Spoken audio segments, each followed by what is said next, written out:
Welcome back to more Pulling the Trigger, our special little podcast thing where me, Stefan, and Mexi go through each of Studio Trigger's major projects for mostly mine, but sometimes his, first ever watch-throughs. And in this situation, it was actually both of ours.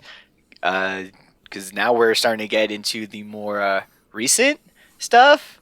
Starting to get into like stuff that we all had to watch while a deadly virus stormed across the planet. That's gonna come in. That's gonna come into like our conversation. I'm not just saying that to like Doom post or whatever. Like I'm just good at a setup. But yeah, we've reached the point where now we're at our final two at the current time of this recording and release of the episode of Trigger's main series projects. And the first one we're going to talk about right now is 2020's, and this is technically but like on the cusp of shit going bad 2020. BNA, Brand New Animal. And this is a project where it is a thing where there is a lot and not a lot to talk about, because it is such a to pardon my French, beast of a creation. It reminded me the most in a lot of ways of Kiesniver, not specifically in what actually happens, because there's going to be more. There's going to be more obvious examples of what BNA reminds me of, but more so in just a general sense of it's frustrating because it is so close to like being just a simply really good time, but as it is right now, it has a lot of good moments that are held back by the series itself not allowing itself to push to its fullest potential. Like, the first obvious thing I'm just going to say is that this series is too damn short.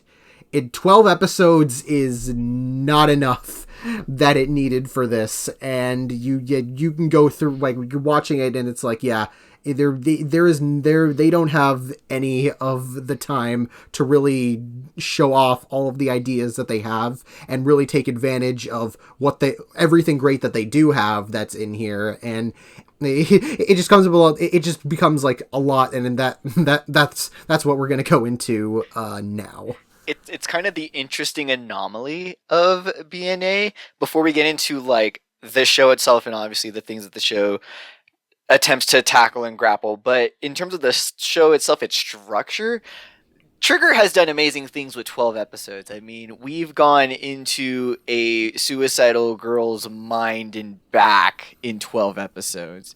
So, like, to me, when I saw that BNA was a 12 episode show, like, I didn't have any hesitations to it. To me, like, I didn't anticipate any issues with it. But when you actually do watch BNA and you kind of go through the story and kind of what's built up and what's set up in the show with its characters, with its location, with the structures that are explored in the show, a lot of stuff is brought up, and some stuff is kind of dealt with and handled, but a lot of it feels very, beginning of a book series. Like, everything feels very like, ooh, here's the beginning of our young adult trilogy. Like, stay tuned for the next 5 movies we're going to make. But, like, with BNA, it's really, we're going to get to it, but a lot of what I have issues with in terms of the show does kind of tie into the fact that, like you said, the show is too short, and it's also really fast.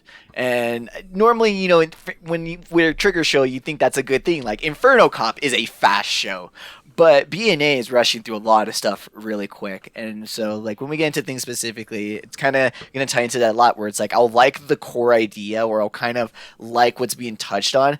I just would really like to have seen it either explored more, touched on, deconstructed, in the way that Trigger is one to do. It's not like we're this is something outside of their repertoire. It's just the reason it kind of irks me is because it's something that we're used to Trigger being able to very successfully do within a tight episode structure.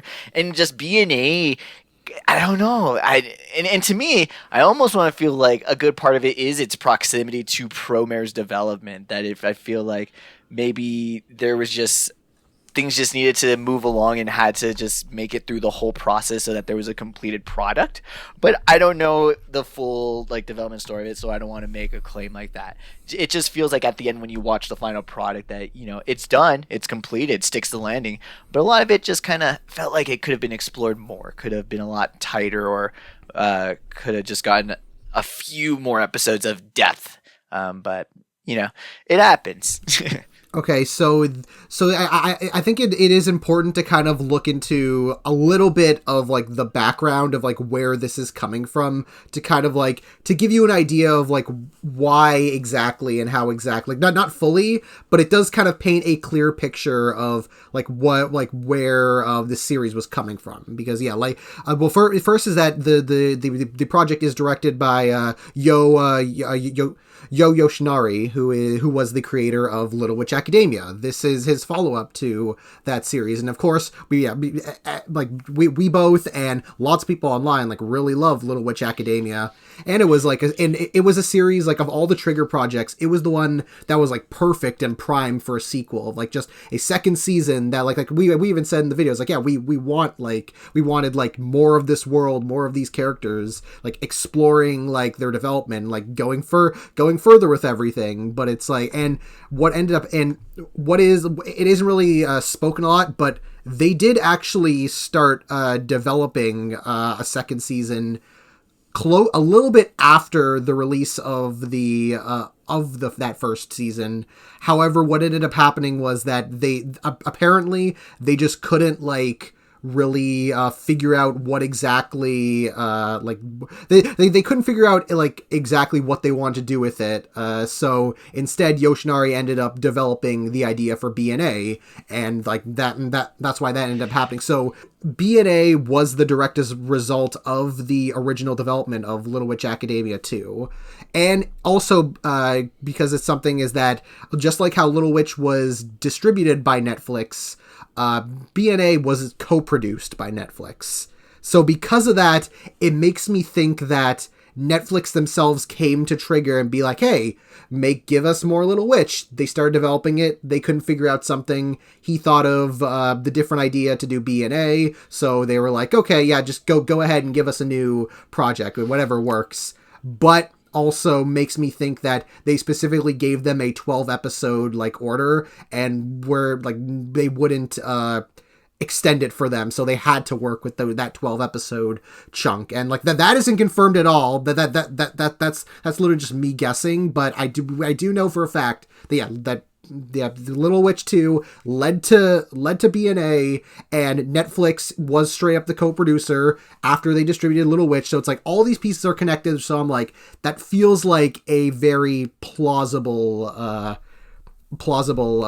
option. Y'all thought we were done bringing up Netflix's binge model release model, but we're not. Like, it keeps coming back, and it hits pretty hard with this show. Like you said, with Little Witch, at least it more or less just affected the release of the show that was already developed. With BNA, you can kind of feel the vice grip of Netflix tightly around this show.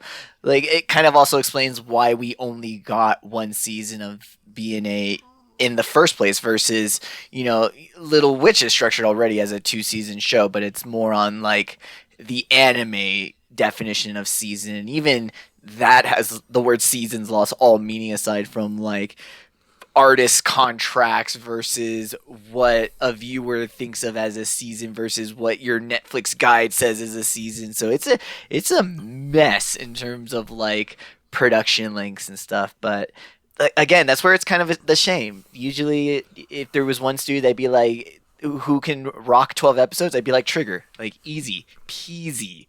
Like they were able to give you an entire anime in YouTube videos. They were able to give you a whole like recap of their entire discography in a clip show. Like that's one of the best things about them, is that they thrive under those constraints. But with the last couple of shows, they were also exploring those longer formats. I mean, you had Darling being several seasons. You had Little Witch being several seasons. So, I mean, this also was a little bit different too than what they had been doing for the last couple of years as well. So And also at the very because like we said, like Little Witch, Netflix's release of Little Witch was like pretty much just exclusive internationally because it premiered normally on TV, and that was pretty much just like just like for just Americans and English speaking countries just having to like deal with that when it first came out. At the since this was a Netflix co-production, it released on Netflix first and then came out on TV because it premiered in Japan, like both. It premiered in March in both Japan and in English, and then in April they started showing it like regularly on TV, and then in May is when they premiered the second batch of 6 episodes, and then of course continued on airing those up until June. So it's like it was like that simultaneous release, and because it's different from it's a different thing from because you have Little Witch Academia. And you have, say, something like the recent Komi Can't Communicate, which both series are distributed by Netflix. Like, they're already made productions that Netflix had bought the rights to stream internationally. But, like, BNA is similar to something like JoJo Part 6, which that one was a co-production. But, Netflix was the one who were, funding the series, and it premiered on Netflix before it premiered on TV. So I think there is kind of thing of, Netflix does have their, again, there's still, the weirdness of their release scheduling, but at least it's a thing of Netflix is partly responsible for the series existing in the first place, so it is one that I can be like more lenient on because they foot the bill for it, so it's they can do whatever they want. It won't work as well overall, but it's at least they're not screwed. It isn't with anime that they get the rights to where it's we just release it in chunks because it just messes up with the scheduling of you wanting to watch when it comes out. I was look, we can always go back to the 4Kids days, y'all. We can go back to all of our adult anime just getting hyper edited to appeal to 5-year-olds and then be redubbed, and we can just watch those. I mean, it's a choice. We can go through that. We can get through this, but it is just always kind of interesting. But again, it just kind of shows the industry that is anime. That it is not just the idea and the execution of the idea in the art, but also the negotiation of people and businesses internationally to try and get that art into people's eyeballs. So I know, to me at least, I feel that's always just as interesting sometimes as the flashy space dragon smashing galaxies. There is also another important name that I think I should mention that does kind of paint an interesting picture on what BNA is overall. Is that like I mentioned, Yo Yoshinari is the director, but the writer of it is someone by the name of Kazuki Nakashima, who you maybe not remember the name specifically, but they are the writer behind Gurren Lagann, Kill la Kill, and Promare. So Imaishi's writer is the one responsible for this, and did it right after, immediately after the release of Promare, because that came out a little over half a year in between each other. And when you watch this, I mean, both visually, but also storytelling, you can very much see that, this is a lot of BNA is a lot of Promare's table scraps in terms of themes and ideas that were brought up in Promare and just kind of borrowed over and kind of retooled in some way, only taking the racism element and swapping it with furries and hoping no one will notice. Wow, I wouldn't have gone as far as table scraps, but no, you're right. it feels like that. No, if you, as much as you can feel the Netflix pressure, you can feel the presence of Promare kind of over this production as well. It's super interesting having seen one after the other. Probably it does just kind of gives you deja vu, that feeling you've done something before. Although on the positive side, I do think, at least in terms of the influence of Promare on the positive side, is very much in the visuals. Because this is again, Trigger makes a good looking project, shocker, but it's for Trigger knows how to animate since when? Yeah, for anything that we may say about like yeah like the like the a lot of like certain elements and story points about the series is that yeah visually it is spectacular. Just the art direction, the world, just the like they basically took the colors and aesthetics of Promare and put the Little Witch Academia character designs in there, and it fits really well because like like Yoshinari has those very like expressive eyes on the characters. They have very like kind of like cutesy semi-chibi faces, but then you got like all of like the purples and the blues, the very sharp edges, the sharp exaggerated edges of all the buildings. Like it's very very noir-esque, like obviously, but then I when after I watched it, I said this is the Mitchells versus the Machines to Spider-Man Into the Spider-Verse for Sony. Because it's like, oh, like the Spider-Verse would like the art direction like revolutionized everything, and then Mitchell's versus the Machines was basically taking those ideas that they pioneered and like doing something like new out of like you can obviously tell it's the same style, but like doing a new spin on it. And yeah, this is taking the like artistry that they perfected with Promare and giving a new spin on it, rather than like, oh, just going back to doing like another like either a completely different art style or doing one of their other older art styles that like is just like something completely like else. But it's like yeah like the them playing around with like yeah with their animation is one of the like one of those the best and most enjoyable parts of the series as a whole. Yeah, like no, in terms of style and aesthetic, this show, like if we could grade it on that alone, this would probably rank itself really high. I know, especially like with a lot of the promotional stuff, there was a lot of hype just because when you see just the raw aesthetic, when you see the setting and the characters against it, like you said, with the whole noir vibe, you get a lot of shots of characters in like the skylight or characters by neon signs. You got a lot of that in the promotion. It's good stuff. It's a really good setup, real good build for the world that's in the show, and that style stays and sticks, I say, through pretty much the whole show. If anything, it's just one of those things where if it had been explored a bit more, if we got to see a bit more of it, like I don't know, because you think of shows like Ghost in a Shell that have that same very cyberpunk noir style. Like there's a lot of downtime episodes in those, and that's kind of what helps with the world building. I mean, Trigger has a lot of those. There's you think of in Little Witch, there's a whole episode where we're in town for essentially a book convention. Like it has nothing to do with the gathering of the seven words, but it completely helps solidify, the witch world and how witches interact in that world. And BNA attempts to have those scenes. I feel like the changes in the settings, the way that the setting is set up, kind of helps it to where we don't have to do too much of it.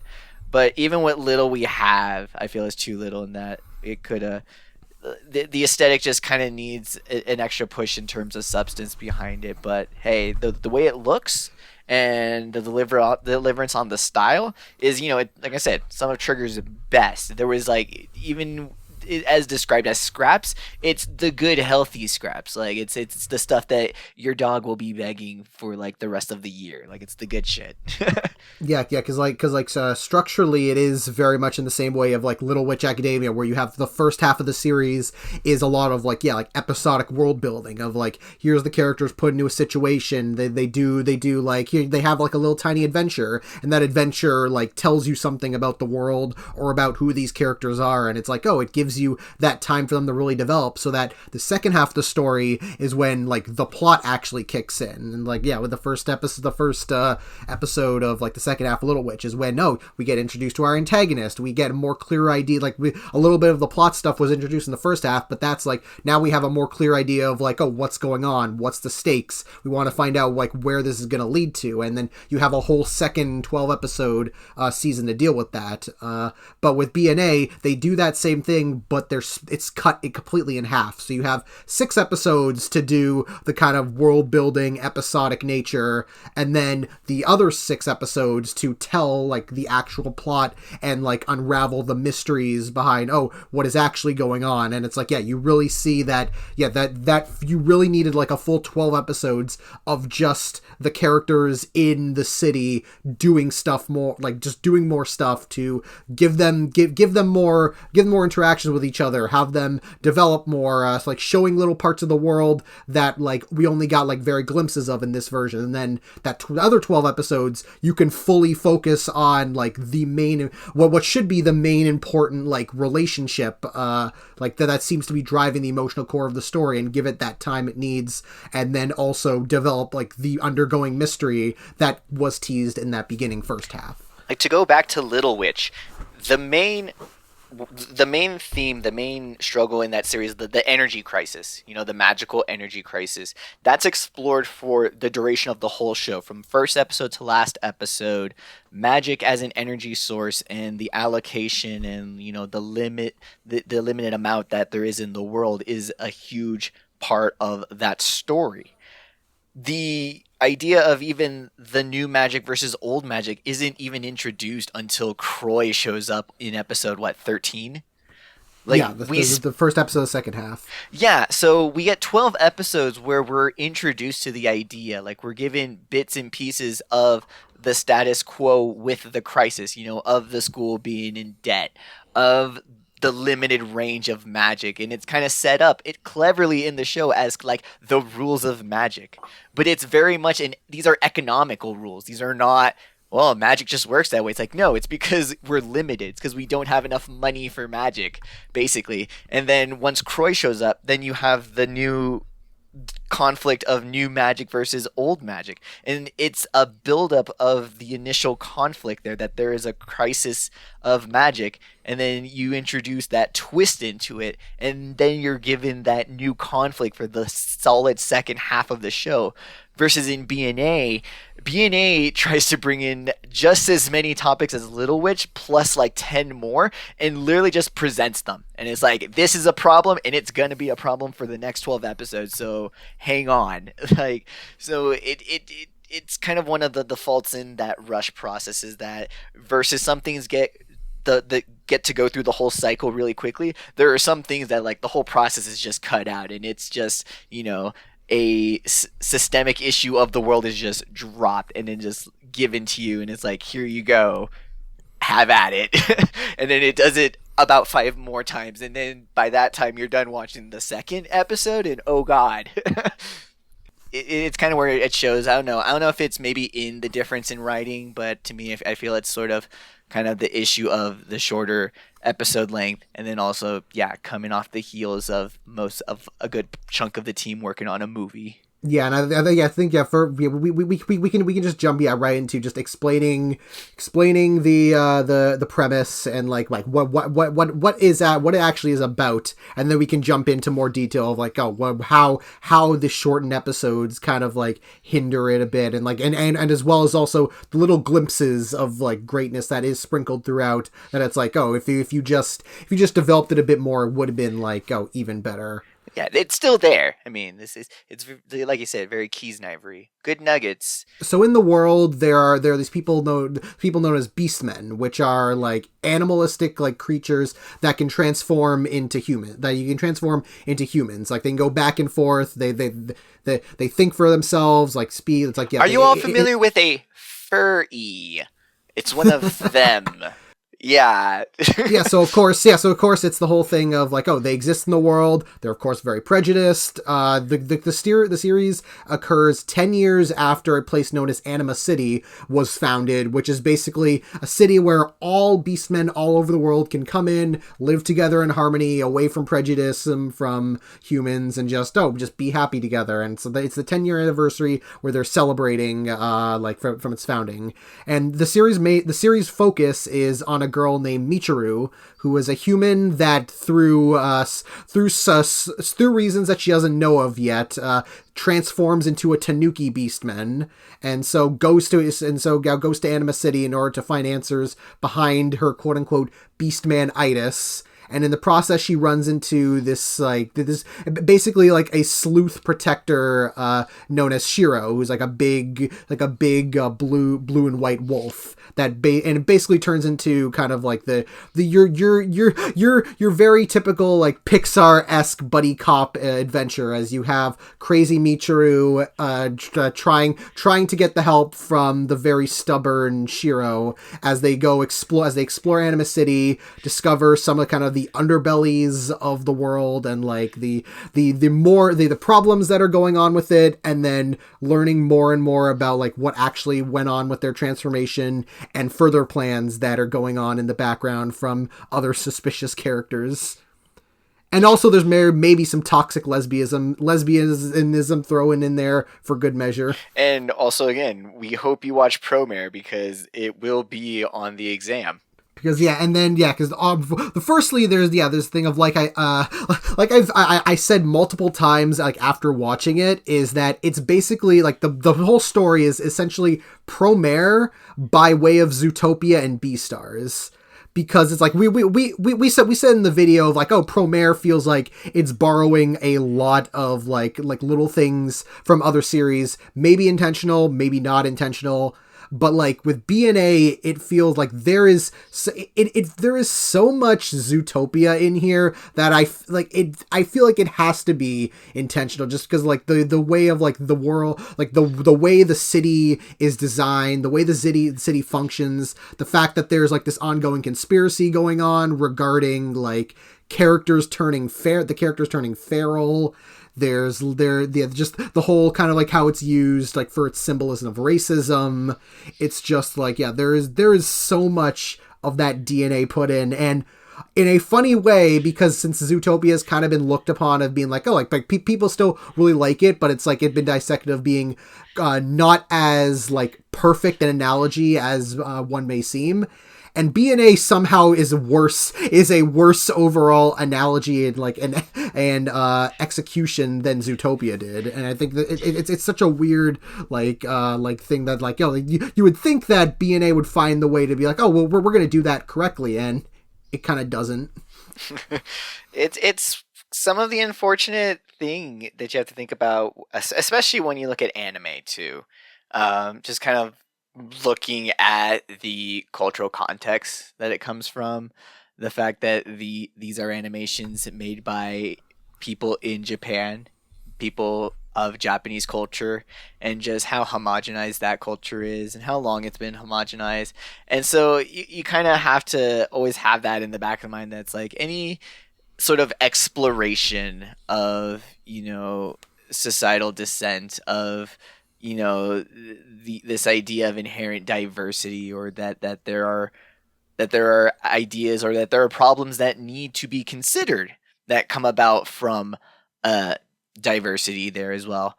That like they're not going to hit the nail on the head. It's not going to happen. If it does, you're pleasantly surprised. But just sort of that exploration alone, I feel, is like kind of worth the attention. It's worth, looking at these types of stories too, because I mean, like you said, with all the similarities to Zootopia, and then also to the other anime that came out around the time with other anthro fuzzy people with Beastars, it was kind of this weird conglomeration of just things that wanted to look at society through the metaphor of, but what if how a bunch of animals survive in the wild in what is perceived as a natural harmony, and how we as humans, being an individual species, can't even seem to merely coexist with people that have minute differences, like that are so minute, like they're in the fractions of percentages of difference in our genetic code, but stay mad. But but I do think it is interesting, like you said, that BNA does do something at least a little different. I know, especially between Beastars and Zootopia, because I know at least with Zootopia and Beastars, their whole metaphor lies in the fact that world, their fictional worlds are exclusively, the animal people, how there are no humans in it. And so it really is just how the society as a whole, how is it structured, and how has it adapted to, facilitate the needs of the different species that exist in the animal world. So, Zootopia did it with like a whole glamorized, like with like uh, tubes and tree houses, and Beastars looks at it with like different school lunches and stuff like that. But I do like how BNA at least is at least a little different in that it's a world where you have the regular humans coexisting with the beastmen. And they're kind of meant to be similar species wise. One thing that's really interesting that I like about the show is that it does go back to a lot of evolution imagery, a lot of biochemistry. There's a lot. The intro is one of my is super cute, just because for a hot 5 seconds, you get to see nucleotides for DNA. The big circle thing that spins around is a phylogenetic tree. It's actually a diagram that highlights where evolutionary breaks are. So if you kind of remember middle school biology, the tree of life, the phylogenetic tree is kind of the next step on that. It's a bit more accurate. But it does kind of harken back to other species of humans, just because nowadays Homo sapien is the only Homo still walking the planet. um, that all jokes aside there, but um, there's a lot more instead with how do the humans coexist than with the beastmen, especially with the beastmen having both cultural and physiological, which is kind of the focus in the show, and that kind of is one thing that I'll end up like not being super jazzed about. But physiological differences and how they coexist, and how basically systems have been set up to where one group is basically under a greater system of oppression, where the idea of a self-governing city is kind of this double-bladed idea where it's like, yay, they're free to be in their own city, but also, why is it that they're only free to be in just that one city? So it's kind of you kind of get a lot of that sort of thought process into rights, into laws, into politics that is ever so barely touched on in this show, and then dug no further.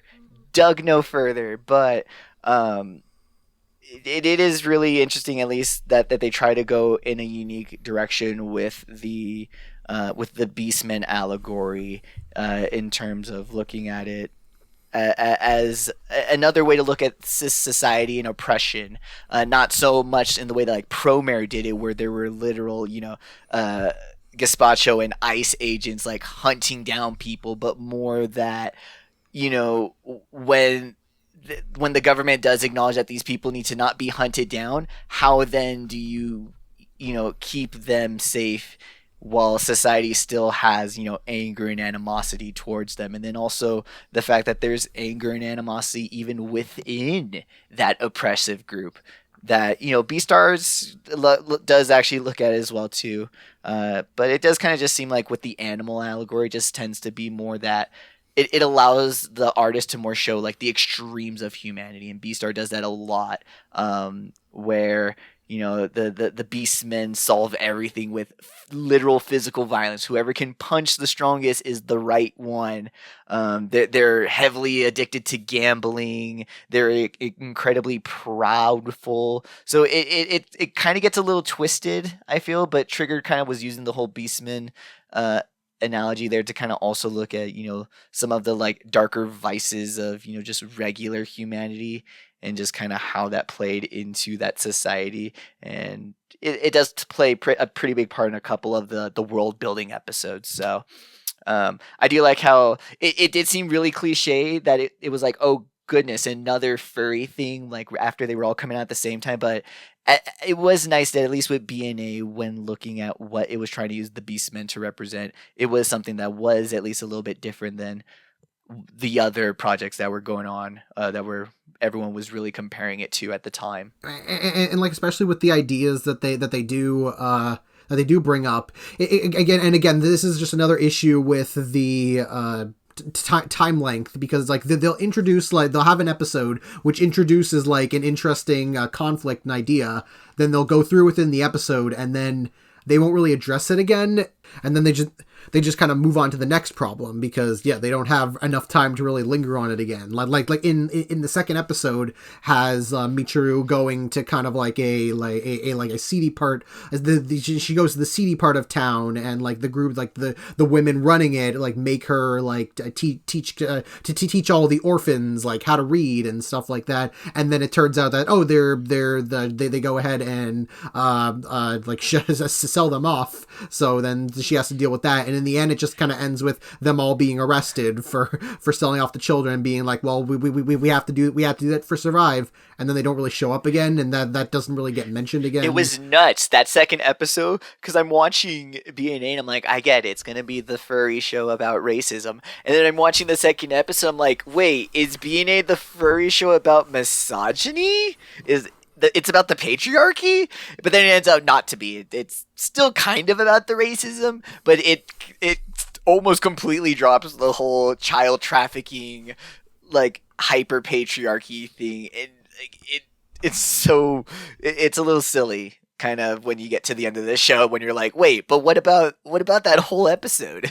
Yeah, and then another episode another episode after that is about like a Beastman influencer, and like Michiru befriending her, and then them going to a human party. So it's kind of this thing of like, like how like getting to see firsthand Beastmen like like a Beastman like handling it in front of humans. And I do like that they don't do what you think they're gonna do, of like, like you either think they're gonna like automatically shit on her or harass her, or you think it's gonna be a thing of like, you think they're being really friendly, but then it's all just a ploy. It's like, I like that they do like, like they are all like genuinely like they're all like genuinely like interested in her. It's just the fact that they're all stupid. Well, hold on. No. Because, and I just wanted to, because I made this a note, was the knife twist of that episode is when, so Michiru was having it. So when Michiru has her beastitis, she's not able to switch back and forth like regular beastmen, and so that's why she has to run away to the Beast City. But by this episode, she's kind of like accepted some things, and she's able to switch back and forth. So she takes the daughter of the crime boss of Anima City to the mainland for a party.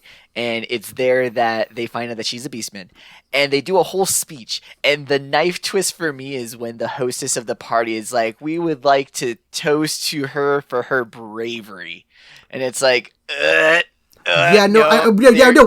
I liked about it was that it wasn't them being like malicious. It was them being stupid and ignorant. It's like that. It's like through their actions and their voices, like they think it's basically like the privileged white people who are trying to like show their support for minority like groups, and doing it so poorly and in bad taste, but they don't realize it.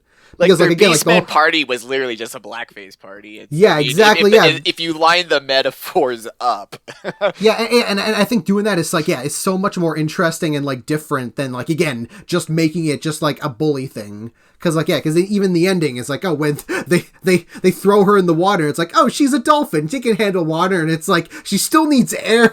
She's like she still it was like she needs salt water, dipshit, and then break her out, and then and then it just ends with everybody just looking at them awkwardly and just being like, shit, and then they just leave. And it's like, I liked how that was handled, and it was an interesting of like, it's not like just the straight up like racism and it's the racism but without being like straight up harassment and hate, but rather racism through like ignorance, and it's like that could hurt just as much.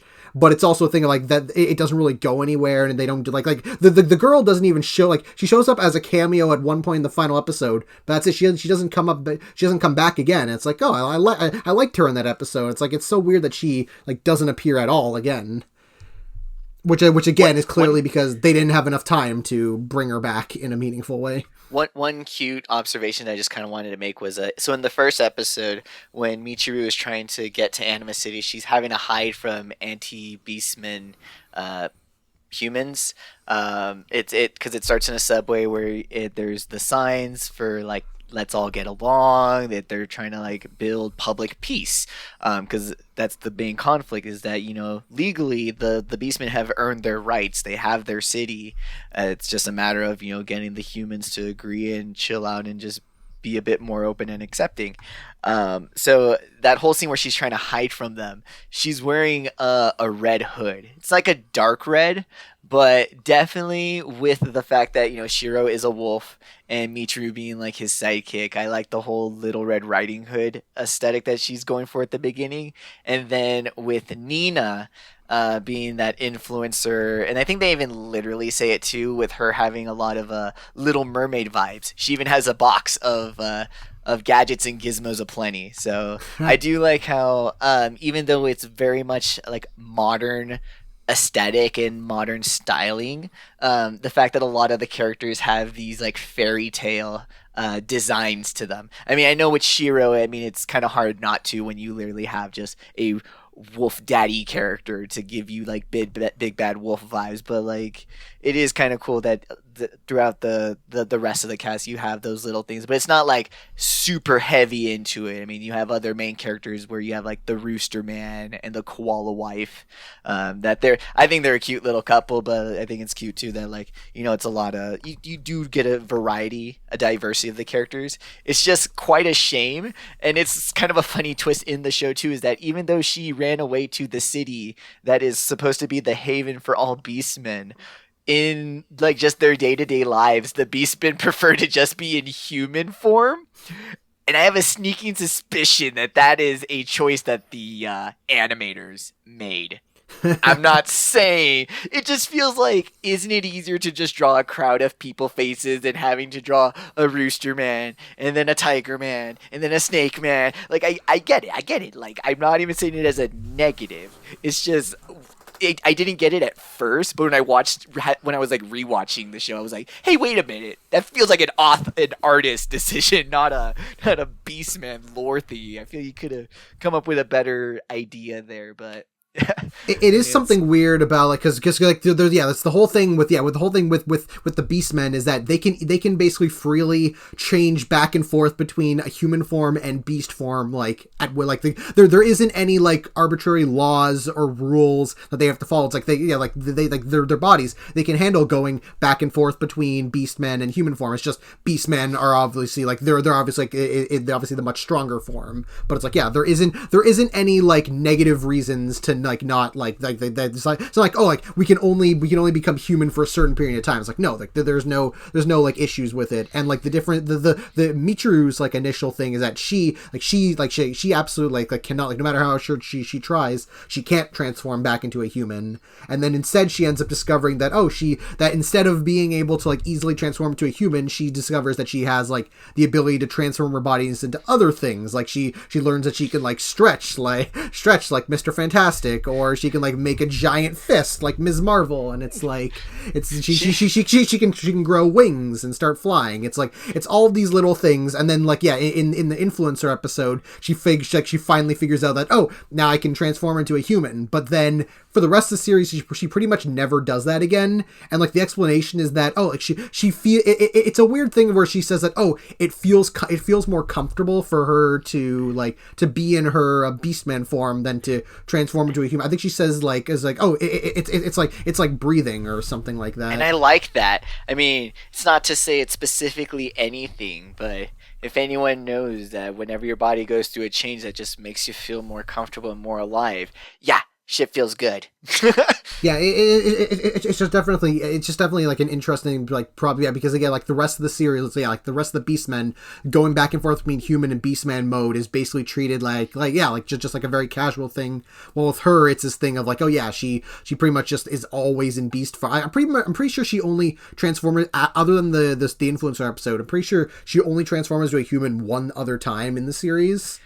And it's like, and I think it's also because whereas I feel like I like the human designs much more than the furry designs for most of the other Beastmen, but for Michiru, I think her Tanuki look, it looks much better than her human look. I think her human look just looks a bit too plain. Yeah, but it either way, she still gives huge Akko vibes, both in just basic obviously. design and a bit in personality. She's not fully 1-to-1 Akko. She's much closer to Luluco in terms of personality. Yeah, she's trying to find more grounding in life versus like, oh, I have a dream of this and that, which was that's kind of Akko's thing. Luluco and Michiru seem to be more looking normalcy, but like Luluco in the literal sense versus Michiru is looking literally to go back to being a human or go back to just being able to go back home. It is kind of what it sounds like, because it is really sad. You kind of get throughout the world building, you get like these flashbacks of her when she has her episode where she first transforms and how she mentions that she just locked herself in her room for a long period of time, that she was just scared for to a whole leave. year. Dude, like, no, and like, could you imagine just like what her family's going through too? Because, like I said, like the show establishes it pretty well. Again, even with the short episode frame, that there is just this big rift between human and beastmen. That, I mean, the first couple episodes is just Michiru trying to find some sort of documentation to just show that she used to be human. Just because there's just so much a divide and a rift that the idea that there could be a blur in the line is, on both sides, even from the beastmen, is like something so hard to believe. But eventually, like, they pick it up pretty quick. Like, I'm honestly shocked at how convincing a school ID can be. Like, let it be known, it has got to be the most convincing legal document in Japan. But it is, to me, like, I feel like that if that had been more the focus of BNA, it could have helped it a lot with the show. Kind of like how with Little Witch is that kind of that show of like improving a self, about trusting in that self and then developing it. I feel like even if it had made the show too similar to Little Witch, I think it would have still been okay if that had been the case, because it's so similar to so many other things. And like in the same way that Imaishi shows are always like, punch a hole in the heavens with your fist and fighting spirit. Like, come on, you can let all the other ones be about believing in self to the point of nauseating your friends and family. Like, I would not have had a problem if the Tanuki girl was like super believe in yourself the whole time.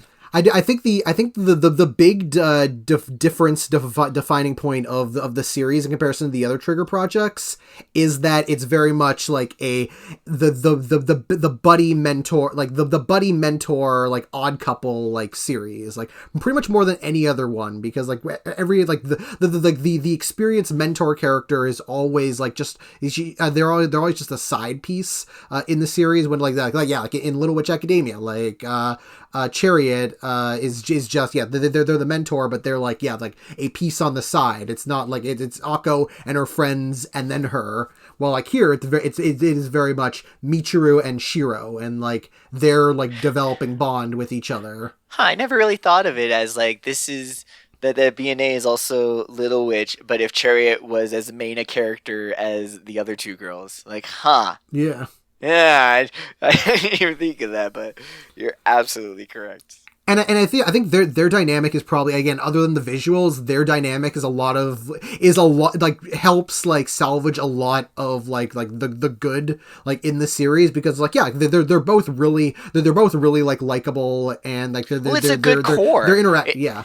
It's a very, very good core, just in like their identities and how they interact. Michiru being a human who is now a beastman, learning to accept to be a beastman, and then Shiro, who in the beginning we're just given that he's more of a town protector, like he's a public servant to the whole town. But as the story goes on, you find out that his role is bigger and bigger than that, to the point that you find out that like he's a literal god living in the city, like trying to protect everyone. So, trying to protect all beastmen. Like his honor and like his livelihood is tied to that he believes that he is a savior of the beastmen.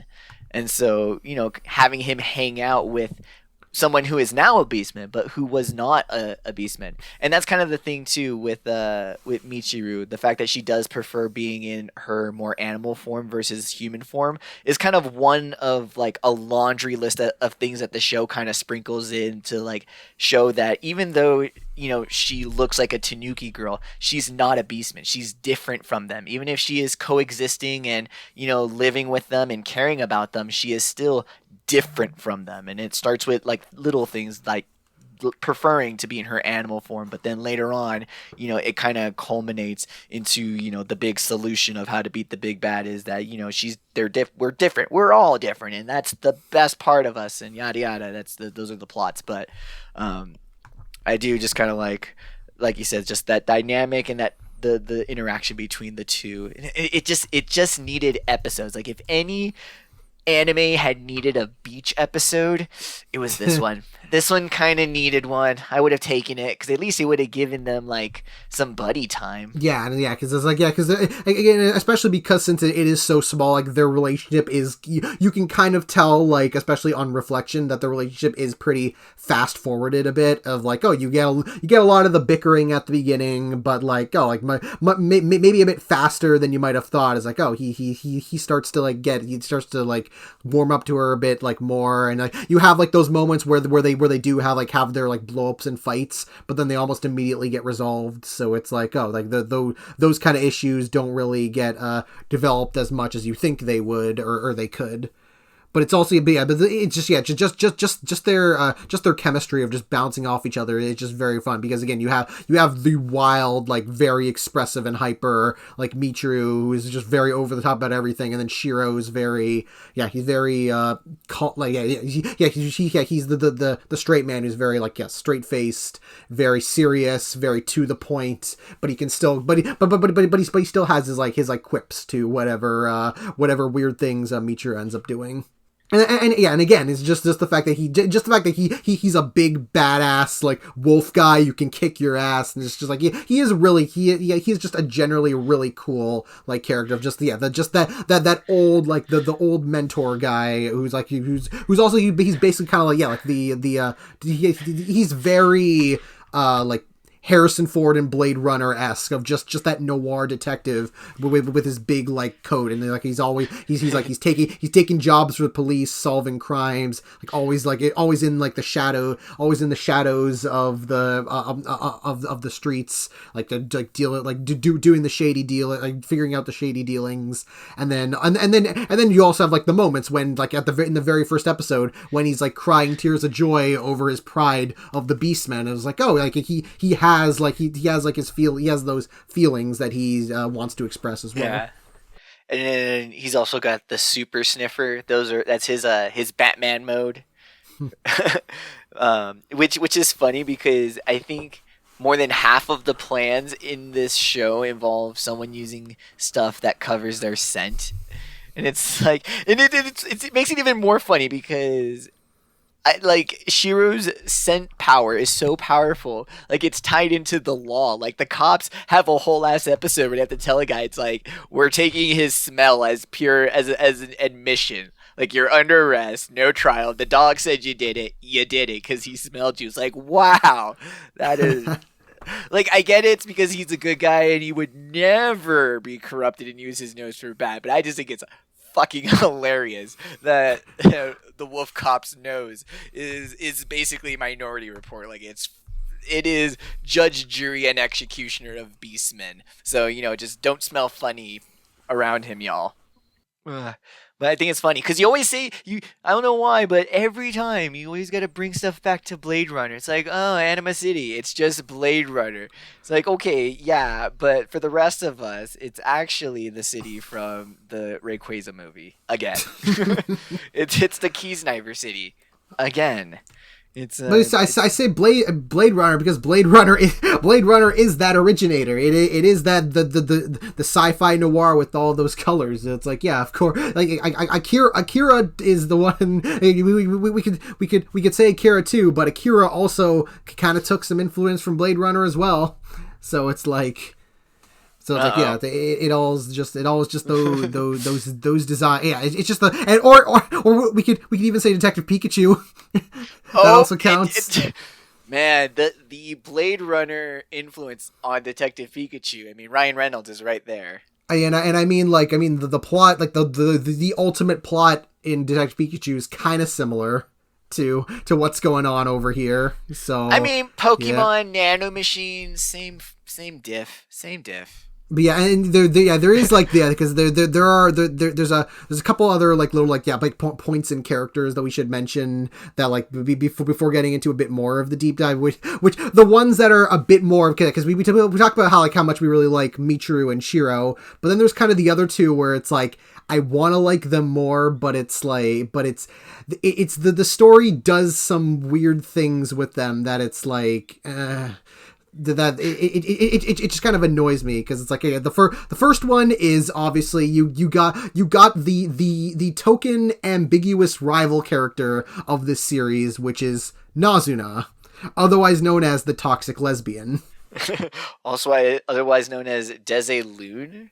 I think. What was that? Her like? Stupid, yeah, that was her. Was it, her fursona had a fursona, dude. It was some shenanigans. Yeah. So it starts off in a very interesting place because again, like for that first half of this, like the series, like they'll keep constantly flashing back to like, oh, Michiru had a best friend and like something happened to her and that she disappeared, and it's this thing of like, oh, we keep constantly seeing like flashes of her, and it's like, and it's got that very very obvious trigger gay subtext, and you're like, I wanted to see what's going on with this, and then Nazuna finally comes back, and it turns out, yeah, she was also a beast man. She was also turned into a beast man, just like Michiru. Only in an interesting like twist is that she's basically joined this. She's basically become a cult leader. That's whole thing is idolizing the Silver Wolf, which is the wolf that looks over Anima City, with the wolf that obviously ends up turning out to be who Shiro is. In show, it's said to be basically the only religion that's centered around beastmen. So like they have the other like real life religions, but you know, Jesus is still human Jesus, Buddha is still human Buddha. So within the context of the show, the Silver Wolf religion, because it's another one of those, like you said, where you're, like it's very fast forwarded, but it's also one that kind of makes sense, is that like this is the religion that like immediately takes over the whole city, but it's meant to be very beastmen focused. Like it's something to give them finally something to believe in of themselves, of going back again, the beastmen are very prideful, so you know they're gonna heavily latch onto that.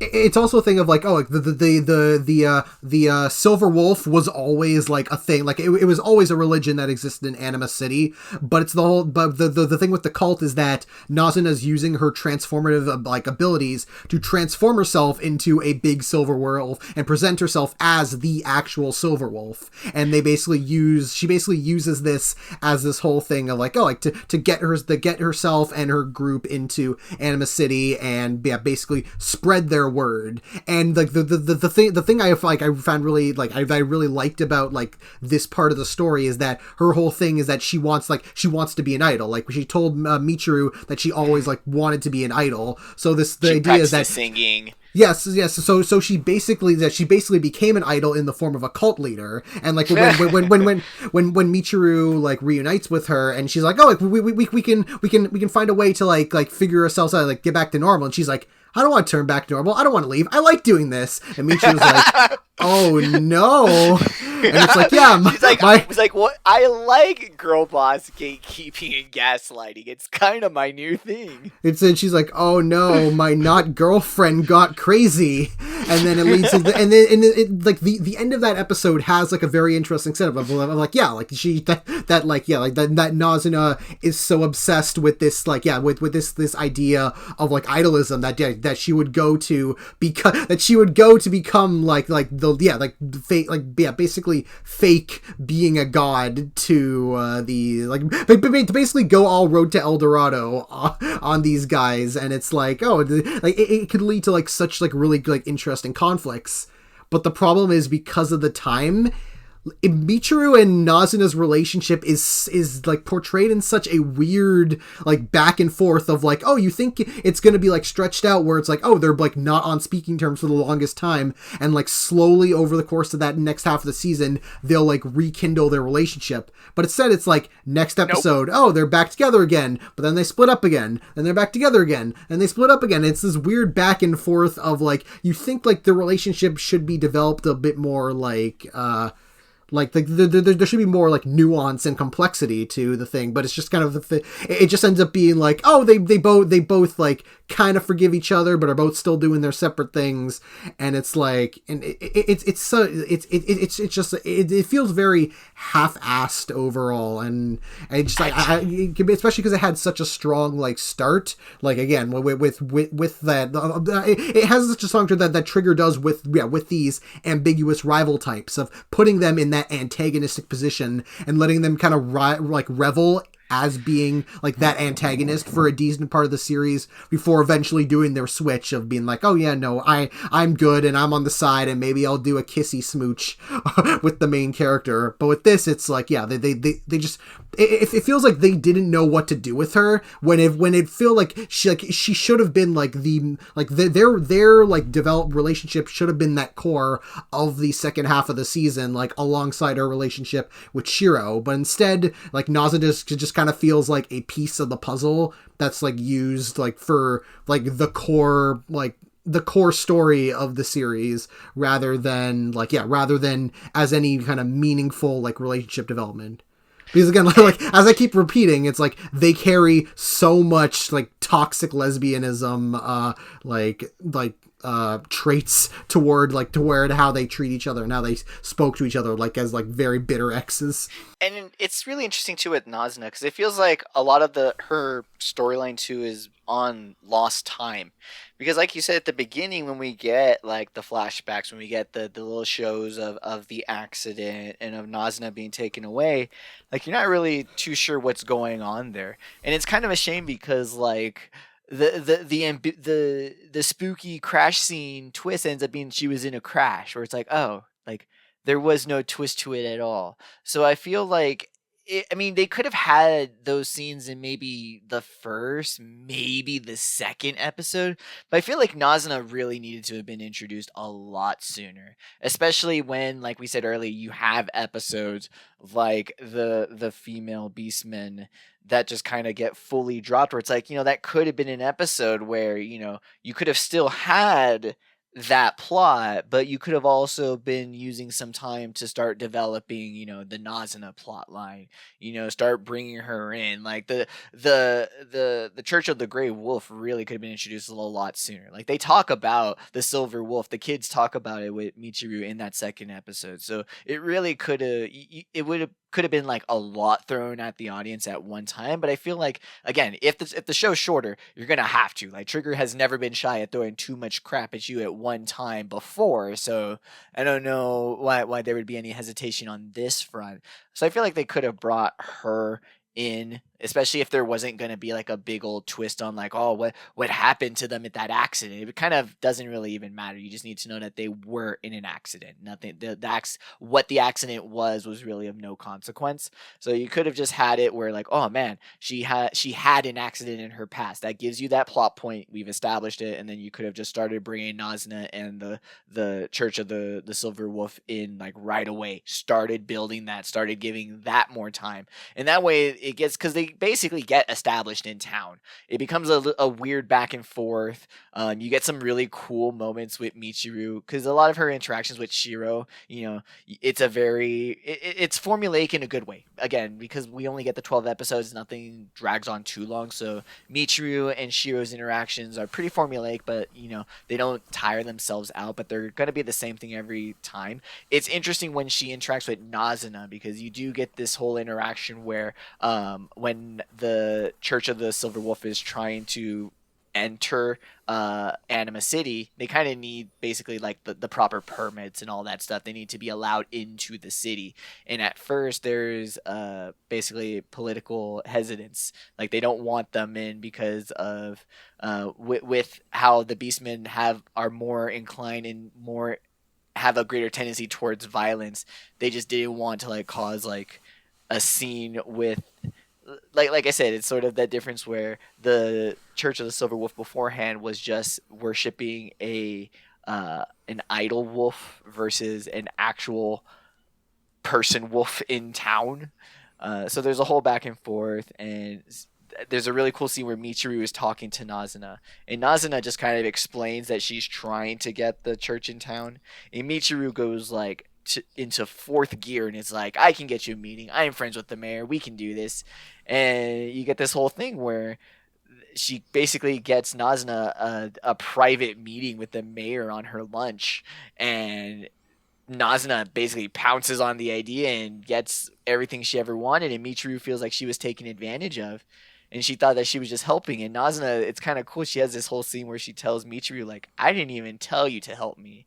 You just kind of jumped in and just started helping. It's kind of a nice play on Michiru's character, because you kind of got some of these scenes in Little Witch where, you know, Akko's like anime believe in yourself energy, you know, backfired or didn't like work out exactly the way that she wanted, and so like the show kind of like takes a moment to be like, hey, it doesn't work every time. But like with this one, I think it's super interesting where it heavily reminded me, especially with Nazuna's design being very pink. My mind immediately went to the first season of Revolutionary Girl Utena, where at the end of the first season, basically Utena is told that the character that she had been spending the whole season trying to protect and was dedicating herself to being a savior to, never even really told her that she needed to be helped, didn't really need to be rescued, didn't really want to be rescued. And so it's kind of this whole thing where the main character is kind of given this reality shock of, oh, hey, wait a minute, I did just kind of jump the gun on that and just kind of went with it, and then everything blew up in my face, and I have no one to blame but myself. So that scene alone was one of those like really quick, fast, good nuggets that like would have been super cool in a longer series of events. But I did like when we kind of got that moment to kind of like look at Michiru's character. We don't really get consequences of it. Michiru doesn't really like analyze herself and like her motivations and her intentions, kind of like how Utena does with that type of build up between the two characters. But I do like anytime a show kind of does that rug pull on a character of like, wait a minute, we were all going along with it, even the audience was going along, but we didn't really take the time to like actually double check that everyone said what we thought they said. And I love a good moment like that. So but like you said, we needed much longer to develop this character and her toxic lesbian relationship with Michiru. Like, my goodness, they're so bad. Like the fact that she used her to get a one-on-one meeting with the mayor, that's some shit. Like that's shady.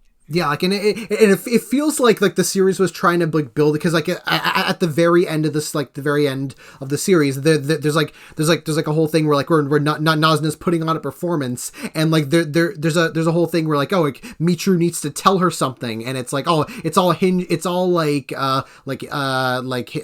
on like whether or not Nazuna will believe her or not, and in the end, of course, listen. wait, will she listen? And then Nazuna does listen, and she does the thing, and then it doesn't even matter, and then 3 seconds later, because this is a 12 episode show, it doesn't fucking matter.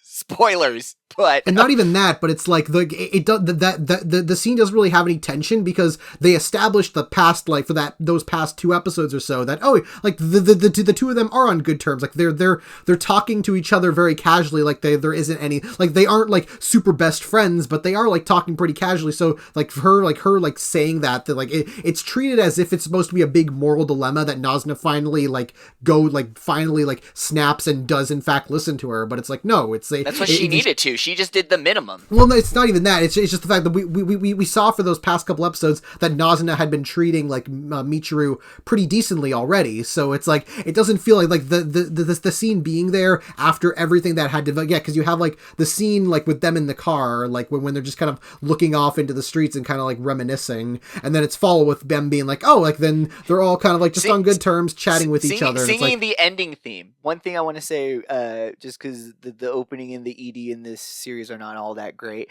The ED, I like how it's diegetic and it's their like friendship song and they sing it all the fucking time. I think that's like the trigger I know. That's a nice good trigger touch there. So, but yeah, they're hanging on, they're singing the ED. Yeah, and I think like that scene would have worked better if it was like a thing of like that was the scene that was like the ticking point of them kind of slowly starting to mend stuff, and then like as going to the next, like those next couple episodes, they're still slowly trying to mend their relationship. But instead the story just kind of like treats it as them being like, oh, like they have a fine relationship when the story needs it, and then they have a bad relationship when the story needs it, and it's just like the kind of go it'd kind of be like if Akko and Diana were like off and on friends throughout like the entirety of Little Witch Academia, rather than being kind of like that weird tumultuous relationship all the way up until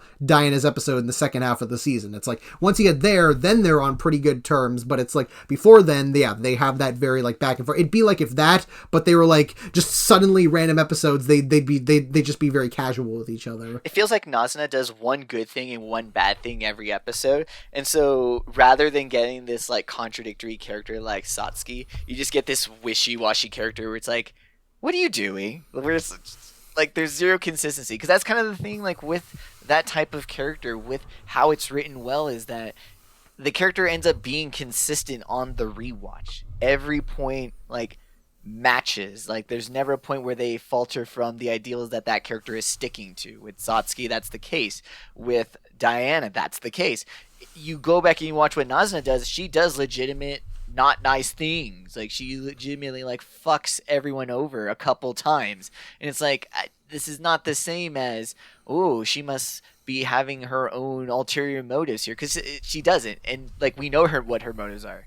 She wants to be an idol. Like like as cute as it is, and like as fun as it is, that is twisted in the whole like I'm gonna be a cult leader to be an idol, like it's also still a very selfish like endeavor on her part. Like she still is only caring about herself. And like literally the ending of the series plays it off as a joke, where it's like, oh, like Nazuna does something to kind of like help a little kid, when like all shit's going down, she helps a little kid she gets a one act redemption. Yeah, she helps the kid kind of like basically not be scared anymore, and basically and helps some people go to safety. And then in the final the very last final moments of the series, when you have like the narration, there's a little thing of like, oh, Nazuna became very popular and became an idol because people saw that video of like her helping out the kid, and then it's a little thing of like, oh, Nazuna claimed that she didn't know that the videos were running, and it's like, oh, so she did that on purpose, all to make her look better. Yeah, and it's treated as a joke that she was doing that again, the scheming thing, that scheming thing, just for her own popularity. And yeah, it's just a weird what a manipulative little fox. God. and again, you could have done so much. Yeah, you could have like done so much like interesting with that kind of character, and portraying that relationship. Yeah, again, even if it ends like in that, this like it could still end in that kind of same way. But it's like if it had more time to breathe, then I think that would have just come on around, like especially if it is like a thing of that she's unintentionally I think it would have worked like thematically a lot stronger if it was like, oh, she realizes like how in bad taste it is that she's essentially co-opting another group, basically a minority group of people, like all for her own gain, and kind of realizing that like, oh, that all this is doing is just perpetuating the problems that this society has, and like not really she's effectively making things worse. And I think that could be like an interesting thing that she could have like learned like on her own to go over, especially because again, like you learn that, oh, all of this is part of like a bigger ploy by the bigger villain that like has his own ultimate schemes that go in all these various different directions of other like problems. Like I think you could like if Nazuna was given like much more of a focus, and I think that would have complemented like how it connects to the villain's development and connects to the overall point of the story, and Michiru's whole development and her like how that connects to Shiro, with Shiro being kind of like the protector and trying to solve like the society's problems his own way. But yeah, like as is right now, it's just kind of very like haphazard and just kind of on the side. Basically, that's what it feels like. Yeah, like to beat a dead horse, Beastman. If we had more episodes, Nazuna needed her own episodes. Like in the way that Satsuki has her own episodes, in the way that Diane has whole character arc episodes. Like Nazuna we needed to see it. Like it would have been nice to see at least more of her being as the cult leader. But it didn't necessarily need to be just that. But we definitely needed to get more on her side just to help on that empathy side. I feel like it would also kind of help strengthen, because I feel like the show is trying to say something about identity. Like when you look at her, Nazuna and Michiru's B-sidis, but then also like Nazuna's identity as an idol, co-opting that religion and not really being a part of that religion, like not even being a beastman. So I feel like if we had looked into more of that relationship, like maybe how that was affecting her and how she views and thinks about herself, then, that could help strengthen the theming of the show. Could have been like, okay, this is another character that is dealing with her identity and who she is and what she's presenting to the world and how that differs from who she thinks she is or what she thinks she is. And I feel like that could have like given you more threads tying together, as opposed to what we have now, where it's just kind of Nazuna is just kind of there to cause trouble, like, and then help out at the very end, and even that whole like animation with the concert doesn't, it's not even that well done. I've seen better, but we'll just talk about that one later. Yeah, and then there's the other character that I just briefly, which is our actual villain of the piece, Alan. He's a character of two problems that kind of hold him down a lot. The first is that the story kind of tries to treat him that he's like a slight twist villain, in the fact that like the story tries to be very like vague with regarding like, oh, whether he actually is the villain or not, and it's like it just I couldn't take him seriously because he was so obvious. Like it's unlike Promare, where the story knew that you knew that Cray was the villain the moment you saw him, so it didn't try to hide it. Meanwhile, with Alan, they basically keep trying to kind of like hide that he's like not just to the characters, but like to the story itself. Like they're trying to make the audience second guess whether Alan is like the true villain or not. But then in the end, it's like, no, he is clearly the antagonist. Like I will say is that maybe this is because of Promare, that when we first saw the mayor, Rose, it's like when I first saw her, I'm like, yeah, I was suspicious of her because it's like, yeah, I just saw Promare with their own suspicious mayor, so I was like, I don't know if I can fully trust her. And it took she is a suspicious character, to be fair.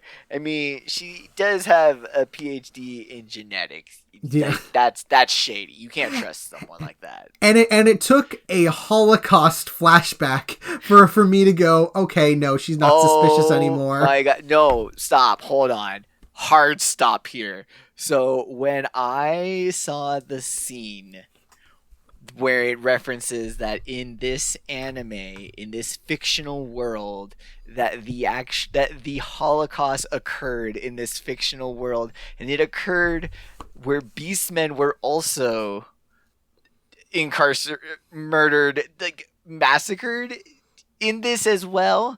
And so I know immediately when I saw it, like I messaged you because I was like, I couldn't believe what I saw, because like Trigger is not one to shy away. Like I expect things to be super ham-fisted. I expect things to be super like obvious and to the point, but I was fully, and I don't even know why I wasn't. Like it kind of seems like obvious now considering the themes of the story, but yeah, when they brought in the the Holocaust in, I was completely shocked. But then I had to take a moment. I had to take a pause, and this is when I realized that things have gone pretty bad. Because then I realized, you know what? I think it's better that we got this completely like tasteless Holocaust reference, because I'd rather we had that than had the show try to pull some bullshit where it's like denying the Holocaust. So you know what? I'm gonna take all this schmaltzy, like inappropriate, like too much nail on the head Holocaust references. I'll take every single one you can give me, because I'd rather have those than like idiots trying to deny that shit. So, I mean, but kind of BNA opened my eyes to a very big like hole in my perception of life. Yeah, yeah. Then yeah, so I mean, yeah, and it's basically yeah. Like once we do have that like that revelation, then it's like okay, yeah. Now we can now we can trust the mayor and like being like oh yeah, like she's like there isn't like anything like really like wrong with like she's a decent like character overall, and then and then everything just again just goes squarely back to Alan of like yeah, it's everything. It becomes more again just becomes a thing of like okay, what is his ultimate goal? And it's a thing of like oh, his ultimate goal kind of seems to keep changing like depending. It's like oh, the story thinks like oh, it's gonna be this, then it's gonna be this, then it's gonna be this, and then the final episode becomes a completely separate other thing. But we'll get to that once we get to the very end, because there's it's another day it's another day of our special segment of Studio Trigger villain problems. They've got a problem. Yeah, and because like for like pretty much before the end, Alan's just kind of like very like yeah, he's essentially just kind of diet cray in a lot of ways of just like oh just the businessman who's scheming behind he's scheming behind everyone, who has like these ultimate grand plans that are racist in design. But my dude, the city was almost solely financed by a pharmaceutical company.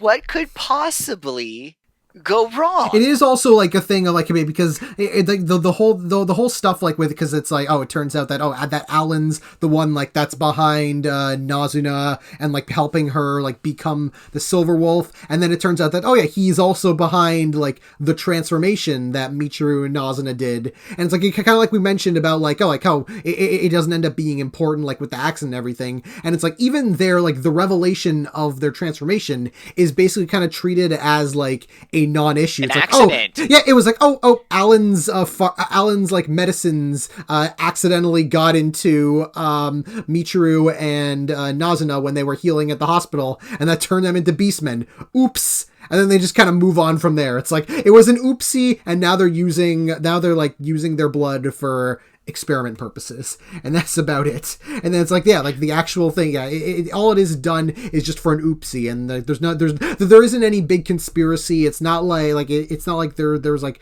a secret like plan behind everything. It's just kind of an oopsie, and now they're just gonna deal with the oopsie. It's not furry aliens this time, guys. Like, I know I'm just as shocked as you are. I mean, it's not aliens, but something does happen at the end that might as well be aliens. But okay, like before we dive into that, we want to talk about like what the strength of the series is when it does do episodic episodes. They do it so well, and it just makes you want even more to have those episodic episodes, because we mentioned you had that there's the episode you have like those first couple episodes where it's like exploring that kind of shady town. You have the episode where they're dealing with like the bombers at the medical center. Oh yeah, this show starts with terrorist bombers and just escalates from there. Like I know we were kind of talking about like the whole part with the cult, but there's also terrorist bombers going on. Like this show, for like I said, we keep saying that it's only 12 episodes. There's a lot of stuff going on, but surprisingly nothing happens. But no, go on. So we have the terrorist bombing. Yeah, you get that. You have the influencer episode, and like all those like they're like all like pretty like well structured like single episodes on their own, and then you follow that up with the best episode of the series, the baseball episode. How ironic, because like, so the opening at the beginning has like the whole great like chant bit where it kind of sounds like a cheer, and isn't it ironic that the best episode in this whole damn show is the sports episode? Like, come on. Yeah, the episode that is the most standalone of a story. It's like, yeah, like you could like kind of pluck this out and put it kind of like at any point, and it works because it's just a simple, well told story that like makes use of the characters and makes use of the world that's been set up, and does that in a way that also gives you more information about the world. That's very interesting, because it's like, oh, we see them play baseball. How do they play baseball?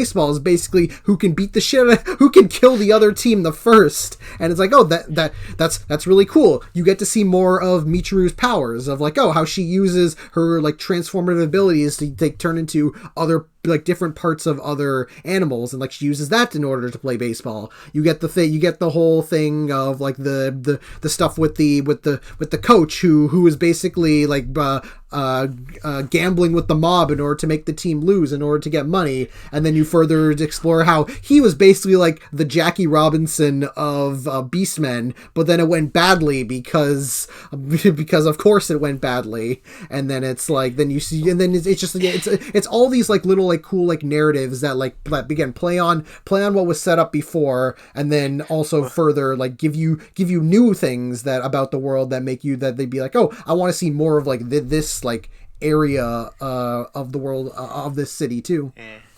Yeah, we'll get back to the coach, because the coach, his story is really sad, and his story kind of does a disservice, I feel, to the whole Beastmen metaphor.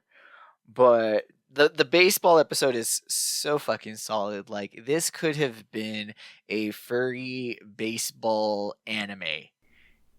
And I feel like that could have been like a better anime than what BNA was. Like, they could have like tied it hard into the baseball and made that the main focus. And I think they could have still done a successful show just with how good and solid like the characters and just everything that's done with the baseball episode. Because like you said, we get a lot explained about the Beastman Society, from the fact that, you know, sports are at a heightened level of it's kill to win, the fact that the audience merely only watch it because they love the gambling aspect of it. It's kind of like I said, where it seems like the whole Beastman analogy is meant to be like, oh, it's the worst parts of humans, but even worser. So I feel like it's kind of where you get that sort of dynamic there. And then, you know, Michiru gets recruited by the Bears team, who take him to their slum house, which gives me very heavy Kill la Kill vibes. I know it's not specifically what we were going for, but, you know, we're going for class dynamics. It's kind of the way that Trigger normally shows that sort of class divide, so it's going to look pretty similar there. But I love the whole team of bears. They are adorable. They're pathetic. I love that their water is shut off, and they just want to play baseball so badly. It's so sweet. It's so adorable. I love little Animal Crossing Tanuki boy. Oh, Jackie. Yeah, no, adorable. straight up looks like you owe him 1,000 shells or something, or bells. I don't know what the money is. He looks like Timmy and Tommy. Oh, those are the ones. The little like Tom Nook's like little like, I don't know, sons, nephews. I don't know. The tiny Nooks. That's who. Them tiny little Nooks. Who they are. No, and then just the episode is completely animated flawlessly. Like, you could tell that they put all the animation chops into the fluid pitches and the hits. Like I know like sports anime looks pretty good sometimes, but like this is some good sports anime shots and stuff. I specifically remember that this episode was the episode that they were very much pitching on when the series first came out, because I remember when the series first aired, that was like the clip, like the first clip of Michiru first play like hitting the baseball bat, that was the scene that I saw kept being reposted everywhere, of people being like, holy shit, Trigger did it again, of just looking at this fluid like animation of the arm growing and the smacking. It just makes you think all the way back to Fooly Cooley and just how good the Gainax guys have always been at, baseball animation. I'm sure those skills have just been passed on and like honed and perfected. Like I'm sure this won't be the last baseball episode we see, so I'm always looking forward to just one of those to just pop up for the fan service of it all, because it's good stuff. There was one thing though, and this is a very serious question I need to ask you, Stefan. So, in the first game, the baseball game we see, a bear is knocked the fuck out by a baseball and he is removed from the field. That bear looks suspiciously like Winnie the Pooh. Now, as some of us are aware, Winnie the Pooh is a symbol that can synonymously be used to refer to certain dictators of a fascist persuasion. So my question to you, Stefan, is, do you think Trigger animated Winnie the Pooh getting beat the shit out of in a baseball game as a means of showing an anti-fascist metaphor? Well, I mean, firstly is that I forget what it says in the Japanese version, but in the English dub, he is specifically called Winnie they specifically, like, the announcer guy specifically calls him Winnie the Pooh.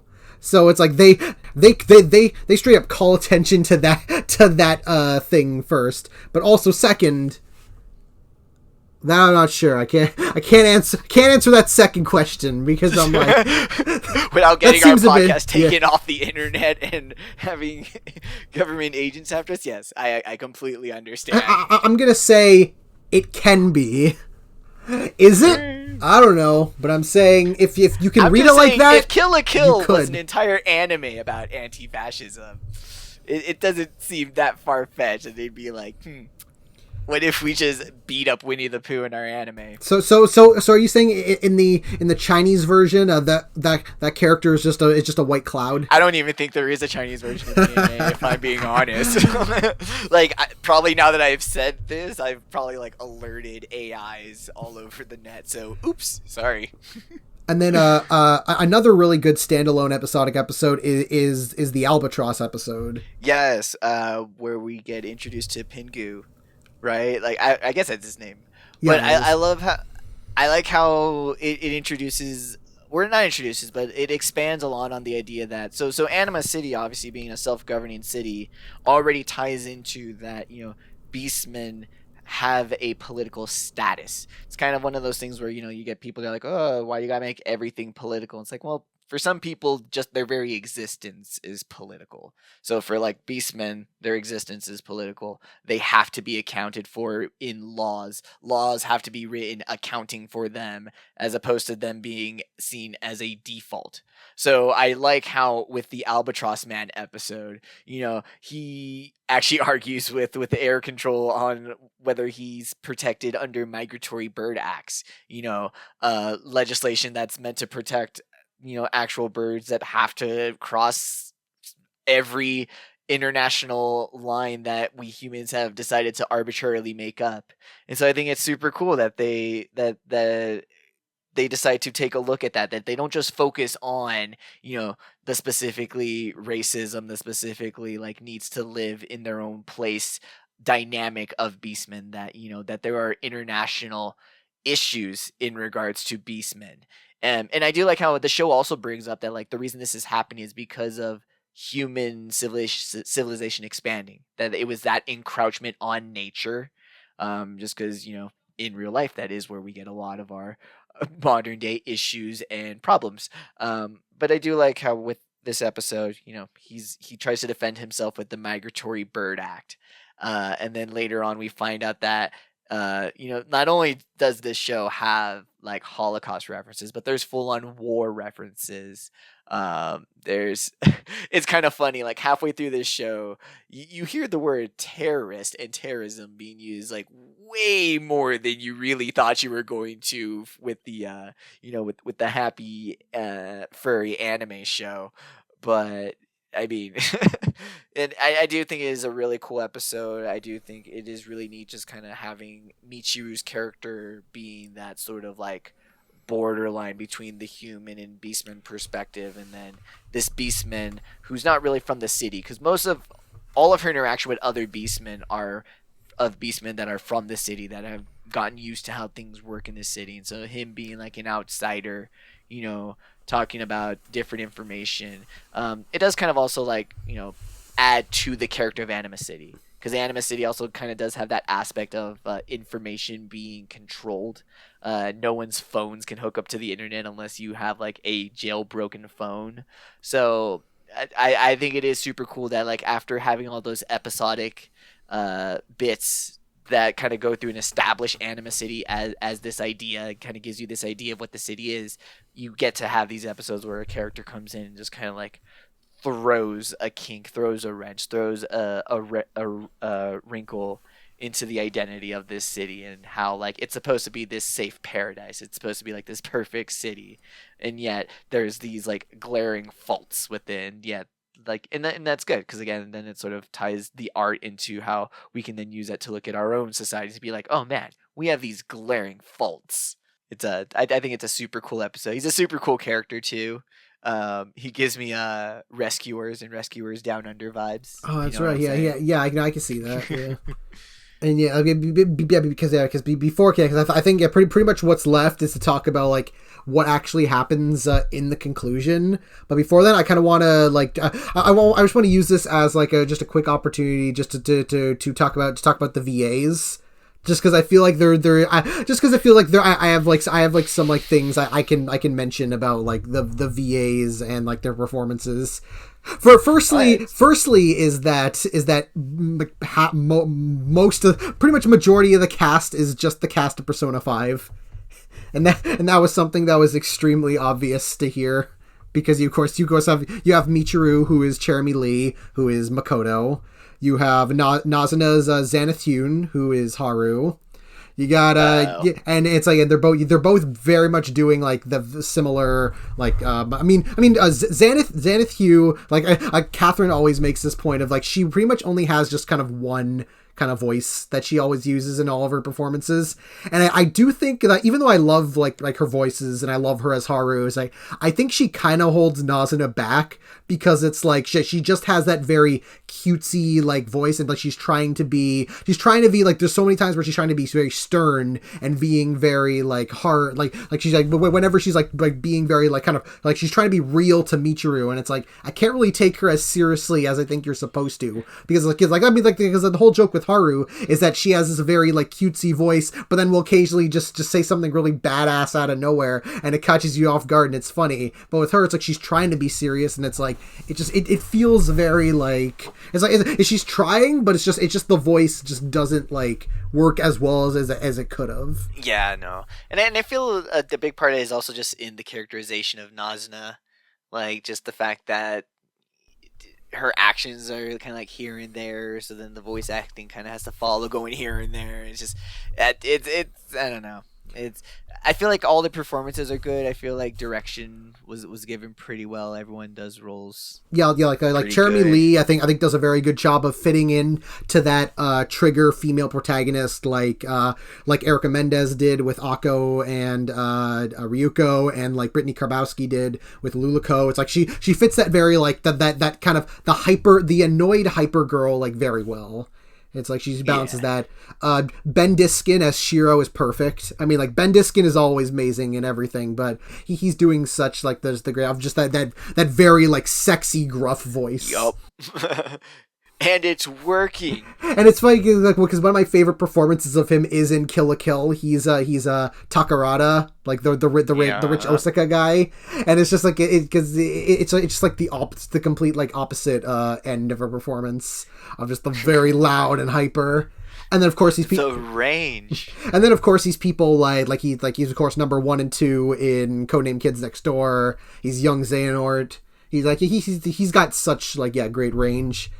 And then on the other side is Alan, who's played by Robbie Damon, who is just doing his Goro Akechi.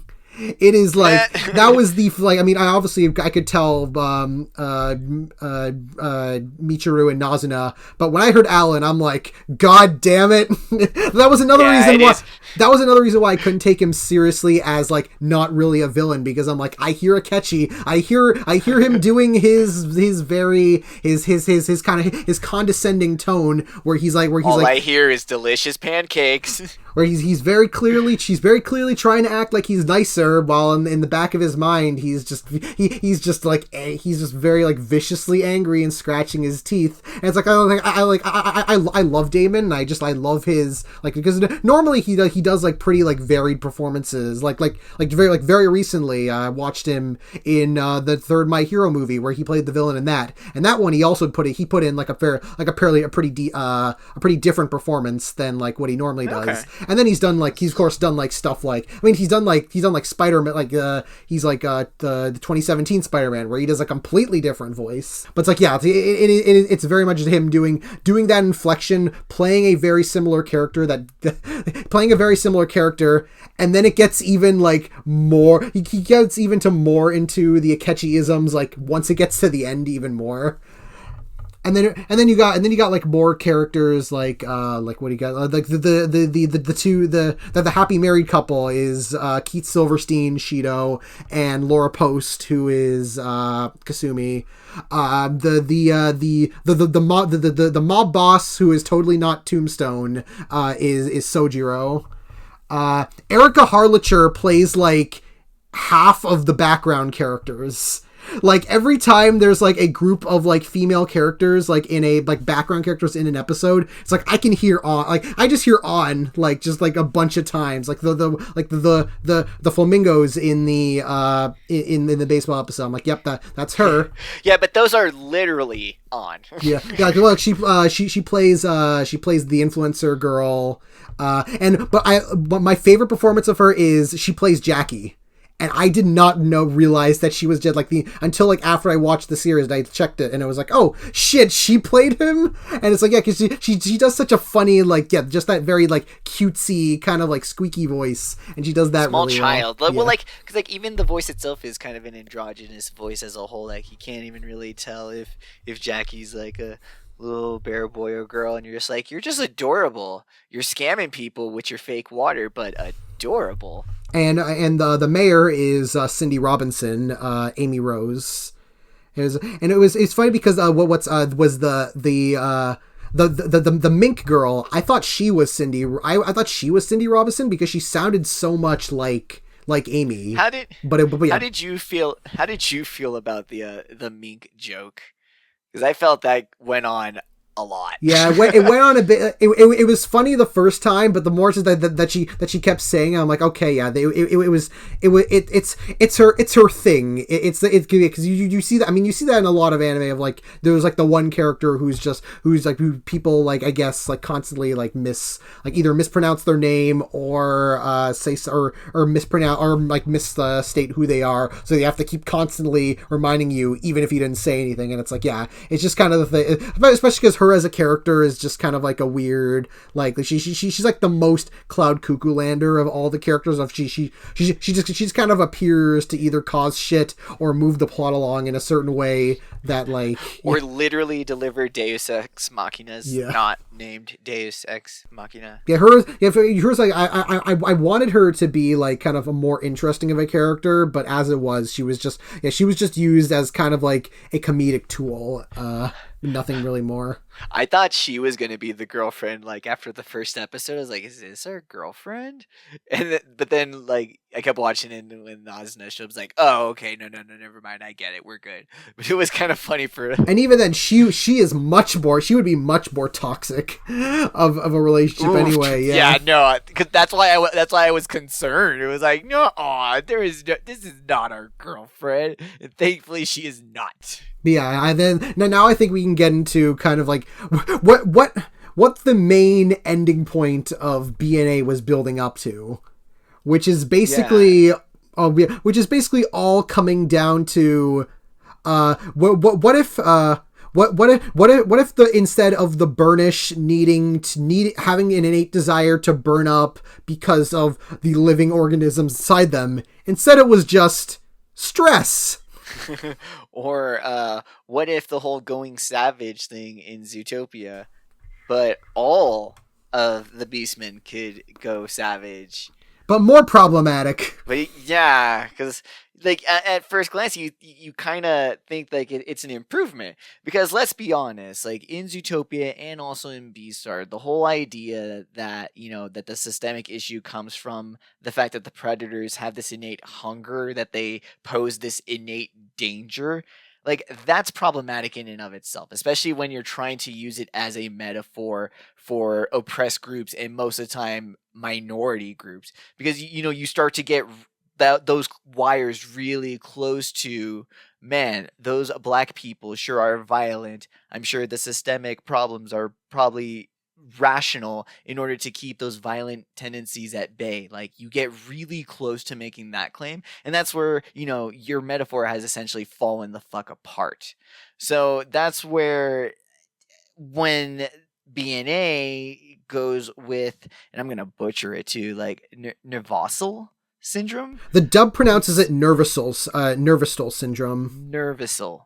I mean, but you're right. It is just stress. It's just stress syndrome. It's just stress go cuckoo. And very very quickly, I just want to make a slight tangent regarding like this isn't like a singular problem with this dub, but just something that bugs me in all like most English dubs is, for some reason, they keep pronouncing R's as D's. And I don't know why. Like, is there like a specific reason? Because again, like we've been saying Shiro. It's like, oh yeah, Shiro, because it's like, oh, Shiro is like the Japanese name for wolf. So like, oh, that makes sense. But it's like in the series they pronounce it, well, at least in the dub they pronounce it Shido, and it's like Shido. But it's like, yeah, like his name's not Shido, it's Shiro. I mean, there is the other thing of hearing Makoto's voice actor say Shido, just brings up Persona 5. But like, other than that, it gets, again, like just hearing this D, and again, and BNA isn't BNA isn't the only thing. Like in so many, like if a character's name is Yuri, they'll pronounce it Yuri, and I'm like, you're trying to make it sound Japanese, but it's like, but you're not. It's like, it just feels like a pointless exaggeration when just roll your R's. Yeah, and the problem with that, and this is from someone who has never taken any professional lessons in the Japanese language, this is my closest approximation to an explanation. So, letter L and the letter R don't necessarily like exist as like actual letters. So that like D sound that's the actual like phonetic sound. And so whether that translates to an L or an R is kind of on the context of the word. But yeah, it's and so it's technically the D sounding is the correct way. It's just L and R is just what's correct to have it written down. So, but I get it, and I do understand that like it probably is for the best to just avoid the pronunciation. Just since it's being dubbed into a language that has L and R, might as well use the L and R. But yeah, no, I totally get what you're getting. That sometimes that's really weird. But yeah, like going back to the Nervosal syndrome, yeah, because the whole kind of like when they do the big plot exposition dump of what happened with like Shiro in the past, like they explain this whole thing about like, oh, like humans slaughtered like this entire like clan of beastmen, and then in the end like Shiro was essentially resurrected by an ancient spirit that like basically gave him immortality, and that's what by the blood of 1,000 dead beastmen. Let's not forget that there had to be a shit ton of dead beastmen. So it's the thing of like, oh, he's resurrected and becomes like this legendary god who like scours the earth protecting the beastmen, and it's the whole thing of like, oh, this is what the setup is. But then it's later revealed that Alan Silvasta, who is the ancestor of the clan that supposedly killed the group of beastmen, he further explains that actually they didn't kill them. In fact, the Beastmen killed themselves because essentially the stress from living together caused their feral, like their innate feral attributes to come out and basically rip each other to death.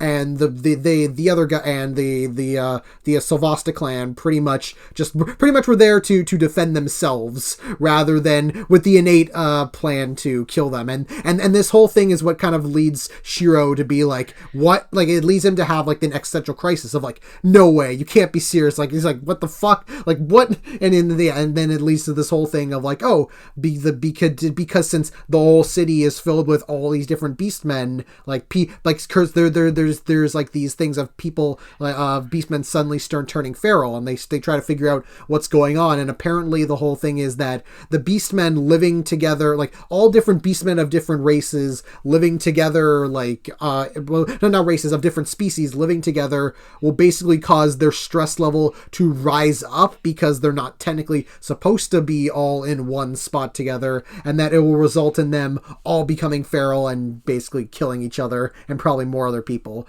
So then the conflict becomes this thing of one trying to split up the city so that people that the Beastmen could go live elsewhere in the world, and two, trying to put on a concert in order to relieve everybody's stress so that they don't have to worry about it.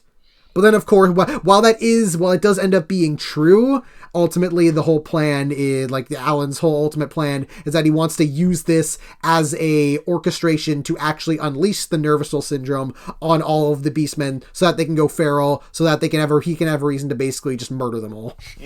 Yeah, the way the mayor describes is that basically the beast DNA accumulates savage tendencies, and accumulates more just by being in proximity of beastmen of a different species. Because throughout the show, like from the very beginning, you're shown that like they resolve minor conflicts by just getting big and like punching each other.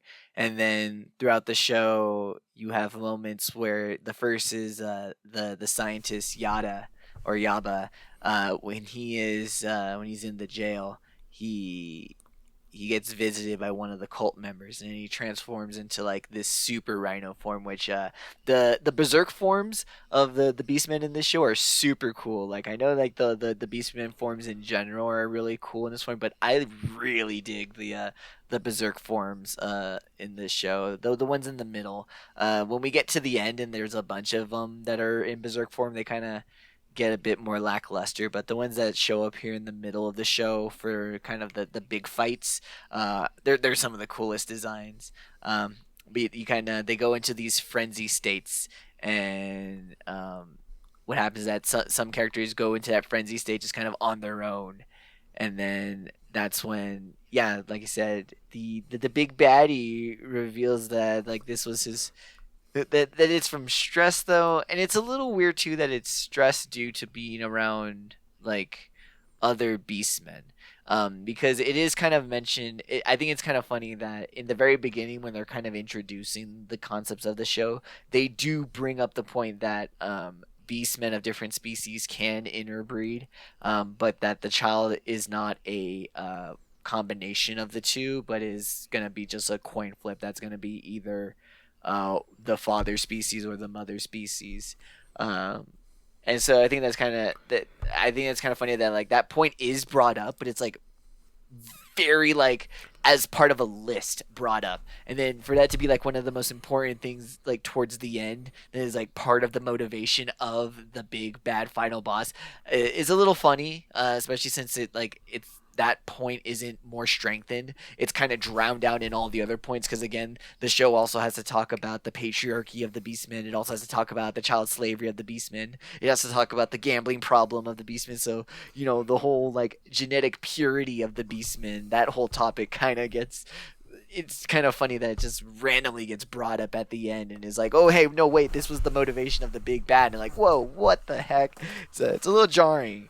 Again, especially since with how fast the show's moving, like they really give Alan like 3 twists in one episode. It's kind of outrageous, but especially because that final twist for Alan in that final episode basically pulls a Darling in the Franxx and kind of undoes, like pretty much undoes most of the nuance that Alan's like presence would have like attributed to the story by basically just doing we need a big bad to fight, and we need something to make this more of a black and white issue. So actually Alan is a super pureblood Beastman. It's basically taking the Promare twist with Krei, only without the like the extra layer that like because like the Krei twist worked because it represents the whole thing of like, this is what happens to a Burnish if they try to hold back their Burnish abilities and don't let it all out because they turn psycho.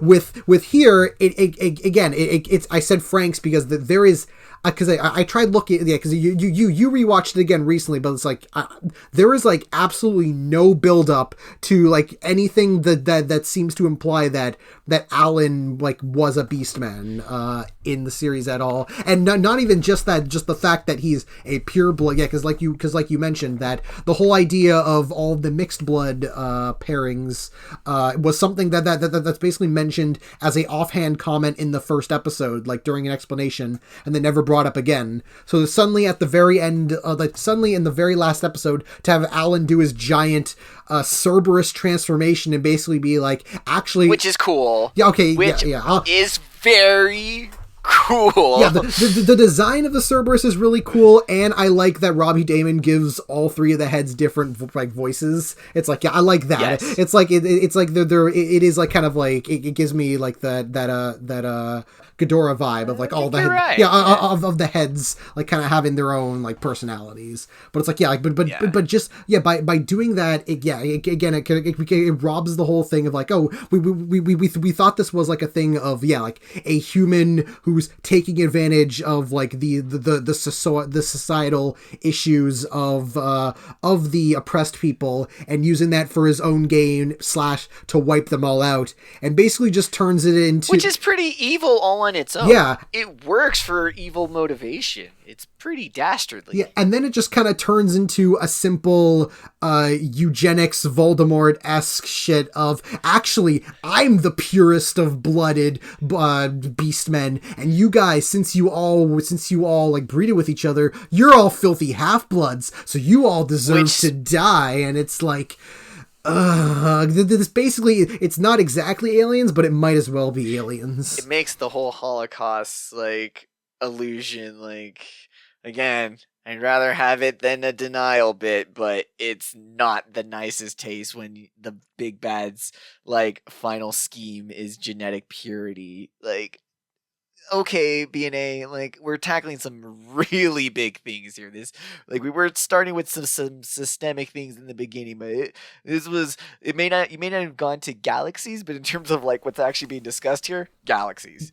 And again, to deal with the whole time thing, if this series had more time, had more time, so they not only could have if they had more time and they could have like actually foreshadowed like what Alan's actual deal is, and have him transform and reveal that several episodes before the end, so you can have more time as him as this giant monster big bad, it might have worked out like overall a bit better. But again, he literally transforms and does this reveal in that 12th episode. It's like there is no time like for that reveal to matter, other than to give something for Shiro to punch. I bet you if we had more than the 12 episodes, there probably would have been a good chunk of episodes where the Church of the Grey Wolf would have probably started doing like purity tests, and like that's probably how they would have tied in the whole like Beastman genetic purity, and like tie that into like the chaos that the church is like meant to be sowing in the. I'm sure like it could have worked out slightly better with a few more episodes. Like I said, I said that we were going to say it a lot, but it's back to the basic point that just a couple more episodes, a couple more things fleshed out, could have had some things tie a bit better, but instead we just kind of get pretty big jumps. Especially because it leads into the whole thing of like basically the racism between the people who like it's like oh like you like all beastmen are kind of labeled in this thing of like of that being like you have like all humans like well it's like you have like like the humans who are being racist towards all beastmen, and then you have the beastmen who are being racist toward specific people of the beastmen of like oh beastmen like which I mean which in some ways is I guess you could technically like kind of which again like it would have been interesting if like they could have like extrapolated that like with say like the humans and like the internal racism between humans versus the internal racism of the beastmen. Like say for example if they had a black human meet like a prejudiced group of the beastmen and be like oh like they both are able to share like feel like different, or have Michiru like just straight up say like the hypocrisy, just be like. And like the show is not beyond like just stating the bluntness. Like they really could. You could have had Michiru like straight up like if you wanted to have a coming out, you could have had Michiru had a straight up coming out because that would also count as being like oh she is her own her own like she is her own animal. Kind of like yeah, like well animal, but also like her like oppressed minority in the form of humans. So it's like she could kind of like relate in that way of like oh you guys are like there are certain groups that are like oppressed with each other in the Beastmen. Well, I am also technically in an oppressed group like for like that's considered toward the humans. So she has another reason to kind of connect with them in like a different way beyond just simply how they look. Yeah. Before we get to like the actual like final battle and stuff with Alan, the whole concert that the show kind of climaxes to. So I don't really watch too many like idol shows. I think the last one I watched involved Zombie Girls, but I don't know, the concert animation just didn't really get me. Even like the kind of like the audio editing on it too, how they try to edit the crowd is a little off in the English dub at least. So like the whole concert in and of itself is kind of just a whole awkward scene for me. And then I think it's super hilarious that, you know, you have the whole tense chase where Shiro is shown to have like a gun and he's trying to go to the concert, and Michiru's been helping get the concert going because she believes what Nazuna told her, that the concert is meant to ease the stress of the Beastmen, that it's to kind of help them to, because what ends up happening is that due to research on Nazuna's blood, they're able to come up with essentially a vaccine for not just Beastmanitis, but essentially Beastmen as a whole. So they're able to calm down the Nervosal syndrome, but it goes completely to the point where it just turns them completely human. So Alan basically frames it as this is a vaccine for Beastmen. This is going to cure Beastmen of Beastmen. And you're watching, you're like, oh my god, is this X-Men 3? I didn't know it was X-Men 3. Like, which is, it's for good and bad. Like, because to me, like, here's the problem. Pre-pandemic, the whole like would you take a cure or not to superpowers was like an interesting discussion. But like now that we live in a pandemic world where people won't take a shot to stop coughing on other people and killing them, it's kind of where this show, I think it's kind of funny, it unintentionally falls into like the praise of time, where, you know, the bad guy starts using a vaccine as his like weapon. And then also technically a vaccine is what's used to save the day at the end. We'll get there. We'll be sure. It's just when you're watching it and it's like, oh no, it starts. You think you're on the wrong ride, but it's okay. It ends up being good in the end. But so you have the whole awkward concert, and you have the scene where Michiru is trying to tell Nazuna like to not tell all the Beastmen that she's human, because that's the big plan, is the concert's meant to be this announcement that she's a human, and that this should, because they love her, they should be cool with taking the Beastmen vaccine at that point. But it's all a trick because of the Beastmen pride, rather than like understanding Nazuna, they're just going to like get mad that they got tricked. So Michiru tries to stop the concert, and she like pilots the giant wolf mech, which is the closest we get to a mecha in this anime. And I'm gonna take it. I'm taking it, y'all. I'm taking it. And this is the part where I mentioned where she manages to make it to Nazuna, and we have the moment where like this should have, like you said, been an emotional moment where we're like, all right, has Nazuna learned like her lesson? Is this the moment where like we have a turn? But like we already know, like you said, that she usually is not gonna like rat out her friend or whatever. So I think it's funny where she doesn't reveal that she's human, but it doesn't matter because 3 seconds later, her creepy like groomer dude shows up and is like, "Nope, she's human," and immediately sets off the chain reaction of everyone going berserk. And that's probably like my second favorite scene of this anime, other than like the baseball episode. The baseball episode is kind of its own capsule of goodness, and I love it. But then after that is when the concert basically erupts into chaos, and like all the beastmen start transforming. And I love the whole domino effect where like people are stressed out at the stress of other people. Like it's very much like Psycho-Pass, if you've ever seen it.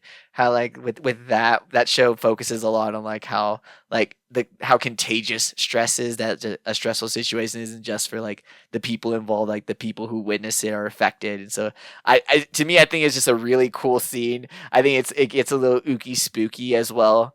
My only thing is that I really wish that they had went all the way, and some of the characters that like we know and love, some of the nice characters, I really would have liked it if some of them had also like transformed too, and we would have gotten scenes of like Michiru and Shiro being like, "Oh no, not Mr. Gem. He's a demon rooster now." And I don't know. I think it would have been kind of cool. It would have like really. I know it would have been a really hard left turn for the show, but I felt like it would have given it something. Then at least BNA would have been that show that just goes off the rail and goes kind of creepy in the last second, versus the furry show that kind of exists. But you had told me something that kind of it kind of explains why they may not have gone with that option as well too. I didn't even think of it, but it's a really good explanation. I liked it.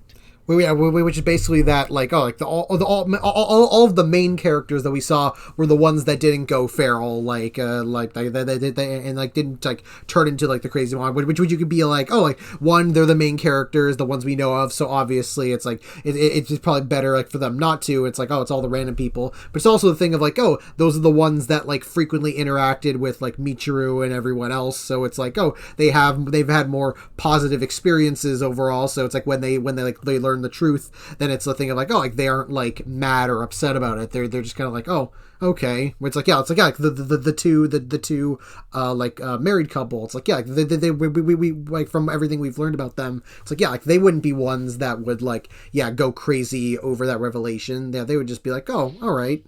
And like, yeah, of course we got like and then there's like character. I mean, like, there's like characters that are outside at the same time, which is like the mayor, and then Pingu, who are like outside the city at the time for like specific reasons.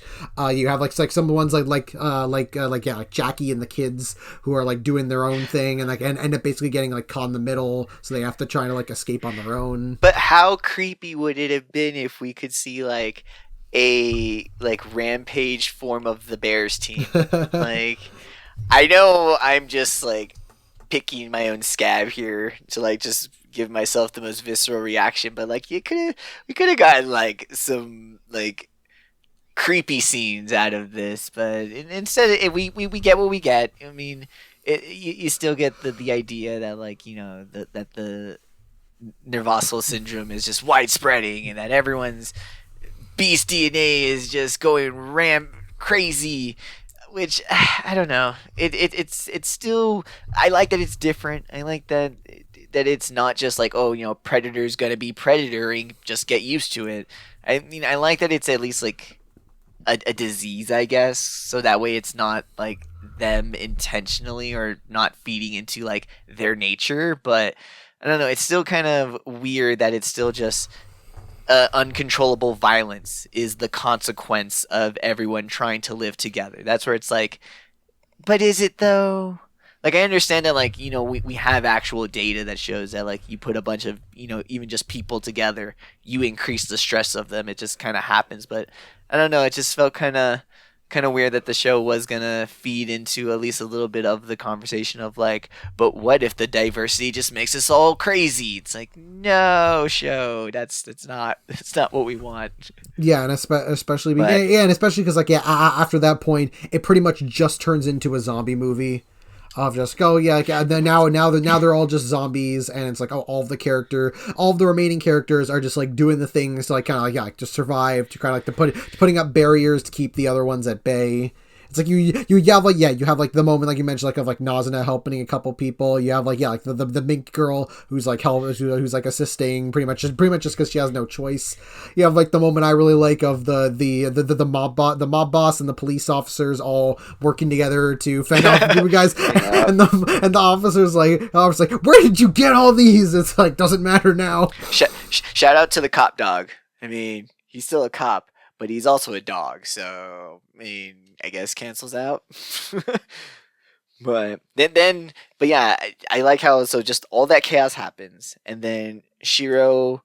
I didn't understand it until I had like read the episode, but I guess like that's kind of the moment when he does realize that Alan was telling the truth. That like, yeah, that is what had happened to the Beastman civilization in the past, was that they had all gone crazy on their own, started attacking themselves, and then the humans just came in and picked off the rest. And also that presumably that he was one of the people who also like took part in that rampage, so he realized that, oh shit, like his whole kind of like absolute adoration of Beastmen and the idea of Beastmen was a lie, and that his identity, yeah, and then it leads to him be going crazy and then biting, and then ends up going all rabid dog on Michiru, and then he's like, God, what have I done? Except it turns out that, oh no, but Michiru's blood actually is the cure. It actually all plays in the fact that she has her beastmanitis from a blood transfusion, thus granting her antibodies. But this is kind of one sad thing, and we're bringing it all back. The Netflix release schedule. So because it's always in that whole binge style, at least on the Netflix schedule, the episodes are released in chunks. So the second last episode ends on the cliffhanger of Shiro like biting into Michiru. Like you have Nazuna screaming. Like you have this whole, like I said, the whole big bad wolf imagery. Like it's a great scene. But if you're watching on Netflix, like the only way you could have seen it, the next episode was loading up in the next 5 seconds. So I don't know. I feel like something like the way that these episodes were structured, a weekly release would have helped it out a lot more. I think like people would have been talking about this scene a bit more, but versus having the bulk release, we instantly already know that Michiru's antibodies heal the Nervoso syndrome. And so it heals Shiro literally in the first 10 seconds of the last episode. So it's kind of those like, it's very dramatic, and then it's immediately not dramatic. And then I think you could have really played into the fact that, oh yeah, that Alan's accident is effectively what leads to his downfall, and like and the problem, yeah, which they never really like delve into that. It's like, it feels like something that they could have addressed and like made like a pretty interesting point of. It's like, oh yeah, like Alan's very casual kind of like brushing over his accident that resulted in Michiru and Nazuna's thing. Like he thinks that it benefits him in the sense that, oh, I can use Nazuna's blood now to quote unquote create this vaccine to make them like not to turn them into human. Although I mean, in the end, since he ends up basically trying to wipe them out anyway, like I don't think we ever find out if like he actually did create like a vaccine to turn them into humans, or if that was just him bullshitting, like just to waste time. Well, he was able to use a drug on the horse beastman, the one that went rampagey. Oh yeah, that's right. He was able. He turned him human. So he was, and then because that's when Shiro freaks out, because Shiro, like, he brings up a good point. It's like, because what he believes is like, this is a human that has found a way to kill off beastmen. Like, why not as an act of self-defense should I just not kill him now? And it's like, oh, like, well, have at it. have at it, doggy. But yeah, like it would have been, yeah, because you could have, like, yeah, played in the fact that, yeah, it was his accident that was all, like, it was his accident that letting them happen is what ultimately led to the downfall of, like, oh yeah, they were able to create their own vaccine, which lets them be Beastmen, but fix their nervous syndrome. But instead instead they just end up, like, just delving into the whole, like, oh, he's just pure, he's just a pure-blooded fanatic, and we got to turn him into a giant so that he can fight Giant Shiro, and that's about it. There isn't really anything extra depth going on other than the whole thing of, like, oh, he starts developing, quote-unquote, developing nervous syndrome, and he's like, what? I thought I was immune to it. And then it's like, yeah. Oh, which then leads into the whole thing of, like, oh, maybe it wasn't, like, actually a quote-unquote syndrome in general. Maybe it was just stress. Right. Yeah, and he never developed it because he was always calm and collected and held in his, like, true thoughts and feel. Again, very much like Cray and Promare. And when he just lets him out and go full psycho, that's when the stress starts to affect him. Well, just like in Promare, the solution was taking something that the enemy was kind of on the right track about, but just wasn't committed to go, like, all the way. Either because that wasn't part of his plan or because, like, that just wasn't his solution. You know, with Promare, it was using a Burnish engine, but using it to close the space-time tear. And then in this, it is a vaccine, but not one to completely eliminate Beastmen, but just to eliminate the Nervicil syndrome. So like I said, the show redeems and sticks the landing to where, and it even says explicitly in like its whole thing where it's like it should be their choice of whether they want to stay a Beastman or not. So they even acknowledge that, like, even some of the Beastmen may want to take the vaccine that takes them all the way to full human. That is on them, but it's still kind of touchy. To have the furry anime show end on talking about vaccines, but you know, go get yours, like, right now, like go get your shots, fools. They don't even let puppies play together if they ain't got their shots. Go get your shots. I think because I almost missed it too. We do get an SA2 moment. Like, they do play the theme song. But it's not during, like, a galactic battle. It's just kind of when everyone's running around town saving everything, which is more appropriate. The song is kind of not in the same, like, genre that most Trigger intros are. So I did kind of like that they attempted it. That they were like, you know, we're still gonna stick it out and do the tradition. And there's your intro theme. It's like, all right. We're good, Trigger. And also, Ready 2 is a pretty good song. Like, again, a Trigger opening that's good. Oh, it's a surprise. But it's like, yeah, Ready 2, like, I feel like it's like Supernatural Battles and Lulico are the only, like, opening songs that I would be like, they're kind of forgettable overall. But it's like every single other one of them, I'm like, yeah, I've listened to them multiple times just on their own because they're just super catchy. I do think I think it's interesting because, again, this is another thing of the Netflix. I mean, it's kind of a thing of the Netflix, which is that the opening is only a minute, even though, like, majority of anime, their opening is 1:30. So I thought, again, it's kind of like another thing of this series just rushing through it. Like, they're even rushing the opening of just cutting off half a second worth of thing with them cheetah legs. But yeah, Ready 2 was probably the OP that took me, like, the longest to be like, yeah, this is a bop and a banger. Like, I still haven't really gotten to the point where I'm listening to it on an endless loop like I have with just about every other Trigger OP. But yeah, and then it just kind of just happens with that whole final fight where it just becomes a wolf howl laser battle, and then he gets the syndrome, which kind of casts doubt on whether his whole explanation on the syndrome was even, like, true.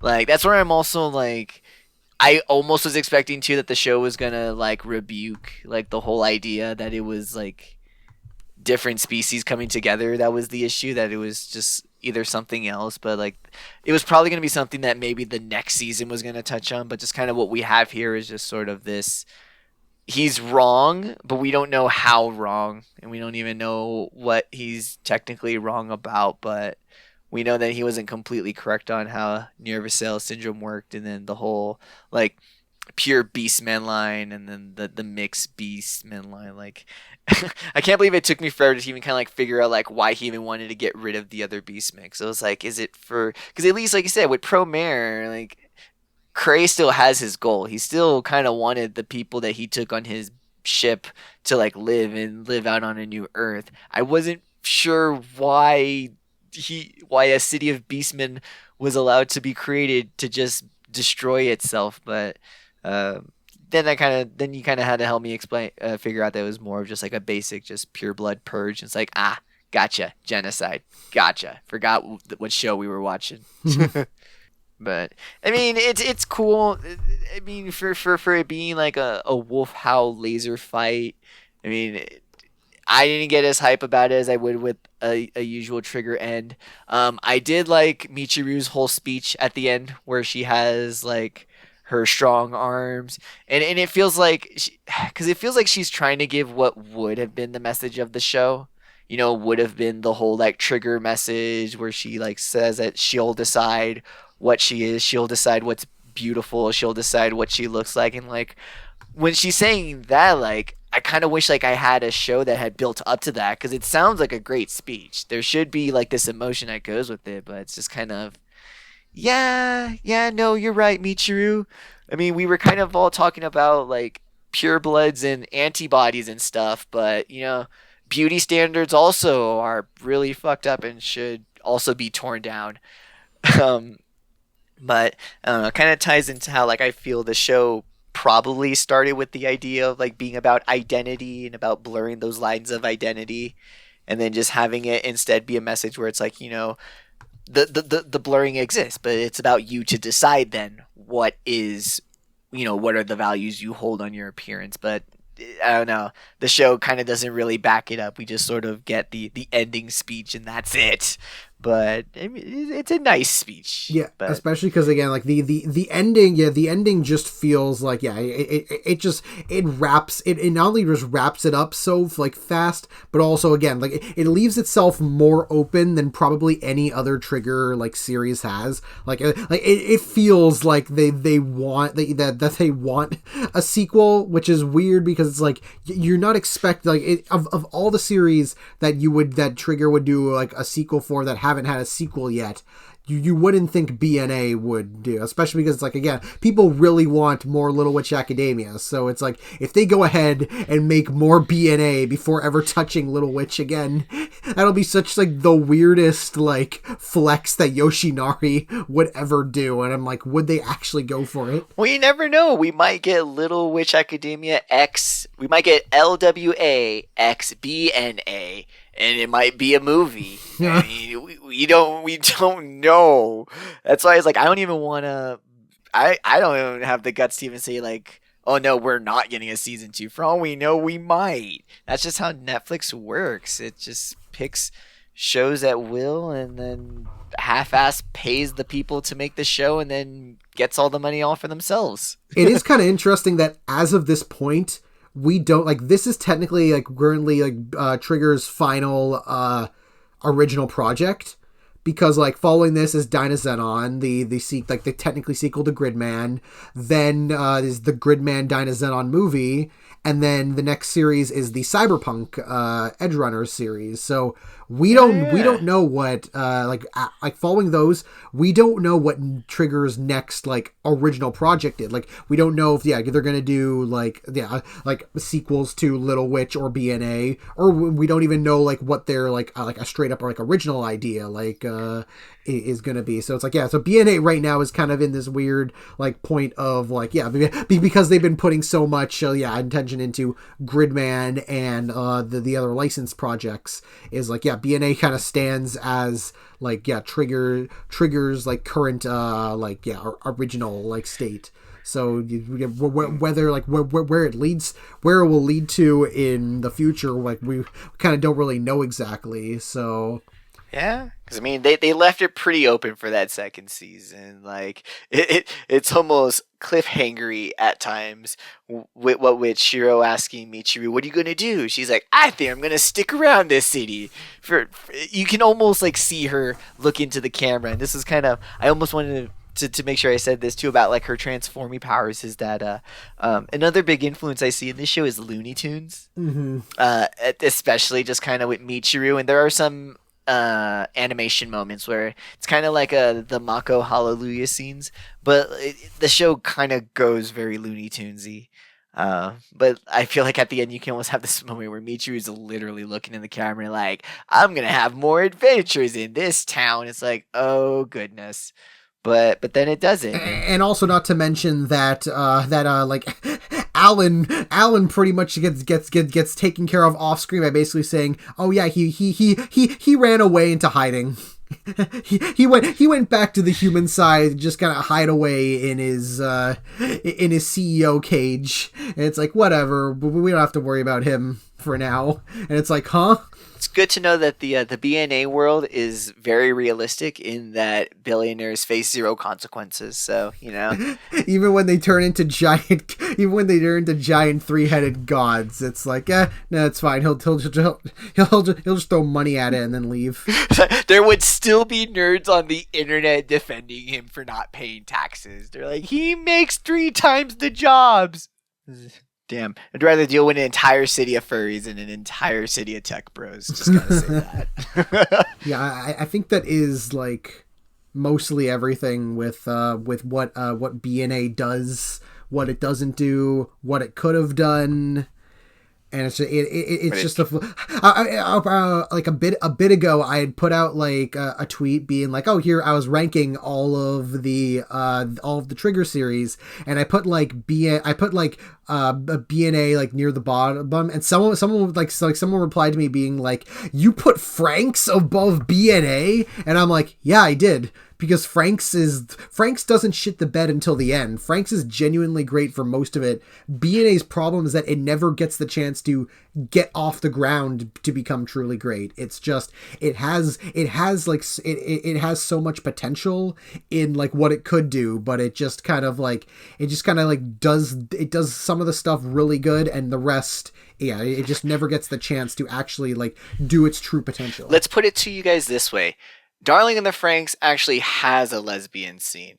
It's a fucked up lesbian scene, but BNA does not have a lesbian scene. So that's kind of to put it in that context. BNA is in the Little Witch side of being very being very subtextual with its gay. It's like you can look into, like, you see it and you're like, oh yeah, I can clearly tell what this is trying to say, but it doesn't go all the way into like actually, yeah, because again, like if they maybe did something like, oh, like if they straight up had them be actual be in a relationship and then broke up at some point, I think like that would have been like it like that would have made their dramatic. It would have been so much drama. This was at this point they were just separated. And then Nazna decided to start, scheming, and it's like, again, it's kind of why her whole redemption is a little shaky. Yeah, it's like one of those moments where like it's a moment where it's not just quote unquote making them gay will make it better, like just for the sake of them being gay, but rather it like actually like results in a juicy relationship, like a dilemma and development of like, oh, like them having actually been a couple for real. Like it doesn't become just them being gay, it becomes them having been in a couple, and that being in a couple ends up having a lot of baggage when they're dealing with their own personal problems now. And it's like, yeah, like that kind of like juicy shit is like, they could have really delved into if they wanted to, but it's like, yeah, they only like, yeah, just stick. I don't know. It's weird, because it's like, yeah, obviously Trigger isn't shy with with doing the gays, because again, like we saw like, yeah, we saw what they explored in both Kiznaiver and Franxx, and push it as far as they could go in Promare. So it is kind of weird that they kind of like reverse like slightly of just making it more subtle, rather than like, oh, actually being forefront with it would have made this like, oh, like more engaging. It's the balance there, because I mean the show is already again trying to tackle every topic under the sun. So it's like, to add the gaze to it. It's sort of like, yeah, you should have, but it's also like, I also really, it's like you look at the full play that the show already had. It's like, you know what? Better not. You know what? You're good, because then the gays would just end up, like I said, like with the patriarchy, with the child trafficking, with the whole influencing and genetic superiority. Like, just there's already so many things that I don't know. It's I don't know if it's something that would have been better or worse, but no, at least giving the relationship more dimension. If you know, making it a solid relationship was the means to give it that dimension, then yeah, I agree that it could have worked that way. But just everything needed more. Everything needed a little bit more depth, a little more time, and then just who knows? Maybe a second season is what it needs. Maybe what we need is BNAZ, like just 5 years in the future.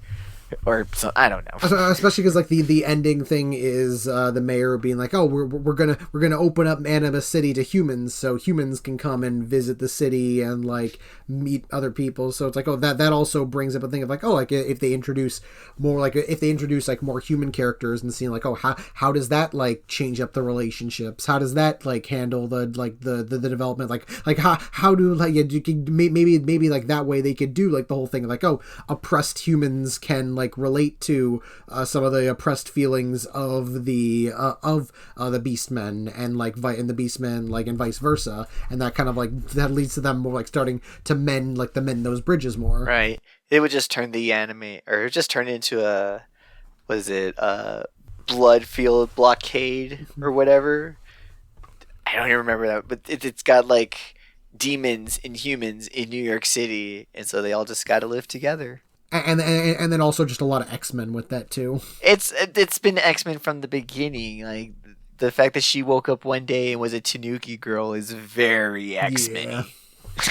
Yeah, I think I went through pretty much everything I gotta say about BNA. Yeah, just about went through everything.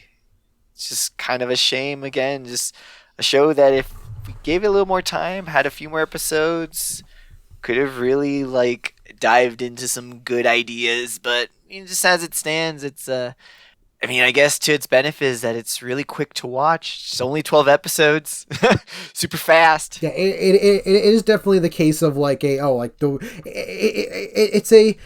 an easy like first watch of like you might not like get everything that you wish you could get out of it, but there's enough there that you can give it one watch and be like, that was all right, and then move on, and then focus on like other things that maybe have a bit more that have a bit more like depth to it, and like fully kind of explore their ideas. Because again, like it is so weird that that because we saw with Yoshinari that he was. I mean, he also had more time with of course, obviously had more time with Little Witch, so he was able to explore like those ideas really greatly. But it is also kind of weird with Nakashima, because again we saw, I mean, I haven't seen it yet, which I will be starting soon, but like with Gurren Lagann and Kill la Kill, which like, I mean, especially like the at least I know the second one is like executed and structurally like written perfectly, and everyone says the same thing with Gurren Lagann, and Promare was handled super well, and she did that like on like an hour and a half timeline, so it's like it just be like, oh, like you would think that she'd be able to handle like like after doing Promare she'd be able to handle this no problem, but it's like maybe it's a thing of like, oh, because she jumped from BNA right from Promare right to BNA, that maybe they didn't have enough time to like really like spend as much time writing it as they could have if BNA was the only project they were working on for like a decent amount of time. And maybe it's also just a thing of like they're used to working with Imaishi, and working with Yoshinari's sensibilities is maybe something like they weren't like completely used to. So I mean, there's always all of these little there's always all of this like, again, like the creators, their intentions, the time, and it's just like like we don't know exactly how it is, but it's one thing of like, oh, but I would want to see like will Yoshinari try to do a Little Witch sequel again? Will he go for a BNA sequel? Will he do a completely original story? It's like, I at least want to see what project he wants to tackle next. Oh, definitely. Like this show in no way like dampened my opinion of any of the production team or developers. Like this is a absolutely well made show. Like we said, that even though the story and plot and theming has some holes in it, presentation, style, and aesthetic are still top notch in this series. Which that's why it's what you go to Trigger for. So I too am looking forward to just everything that's planned out for the future, especially since, as of right now, we aren't too sure what the future for these characters or original characters might be for the Trigger Studios. So, but like with this being the most recent of new things, it's still a good sign. And then with the next shows that we talk about with Dynazenon, it just kind of shows that Trigger is still on a pretty good path, even on shows where it doesn't seem like everything sticks or that there was full like completion on it. It still comes out as a very entertaining show. So we'll just have to see what comes out next. And and it looked like we were worried we weren't going to have much to talk about, but I guess feeling conflicted about a series does get us talking, because we were able to go for a good 2.5 hours. So hey, again, I guess we should know by now that when we say we don't know what to talk about, we're probably going to talk for more than we expected. Literally, we thought this episode was going to be the one where we have nothing to talk about, and we just ended up talking about everything. So thank you for listening to this to this again, another long random ranting of noir furries. And join us for next time, where we do another deep dive into the return of the depressed robots with SS Dynazenon.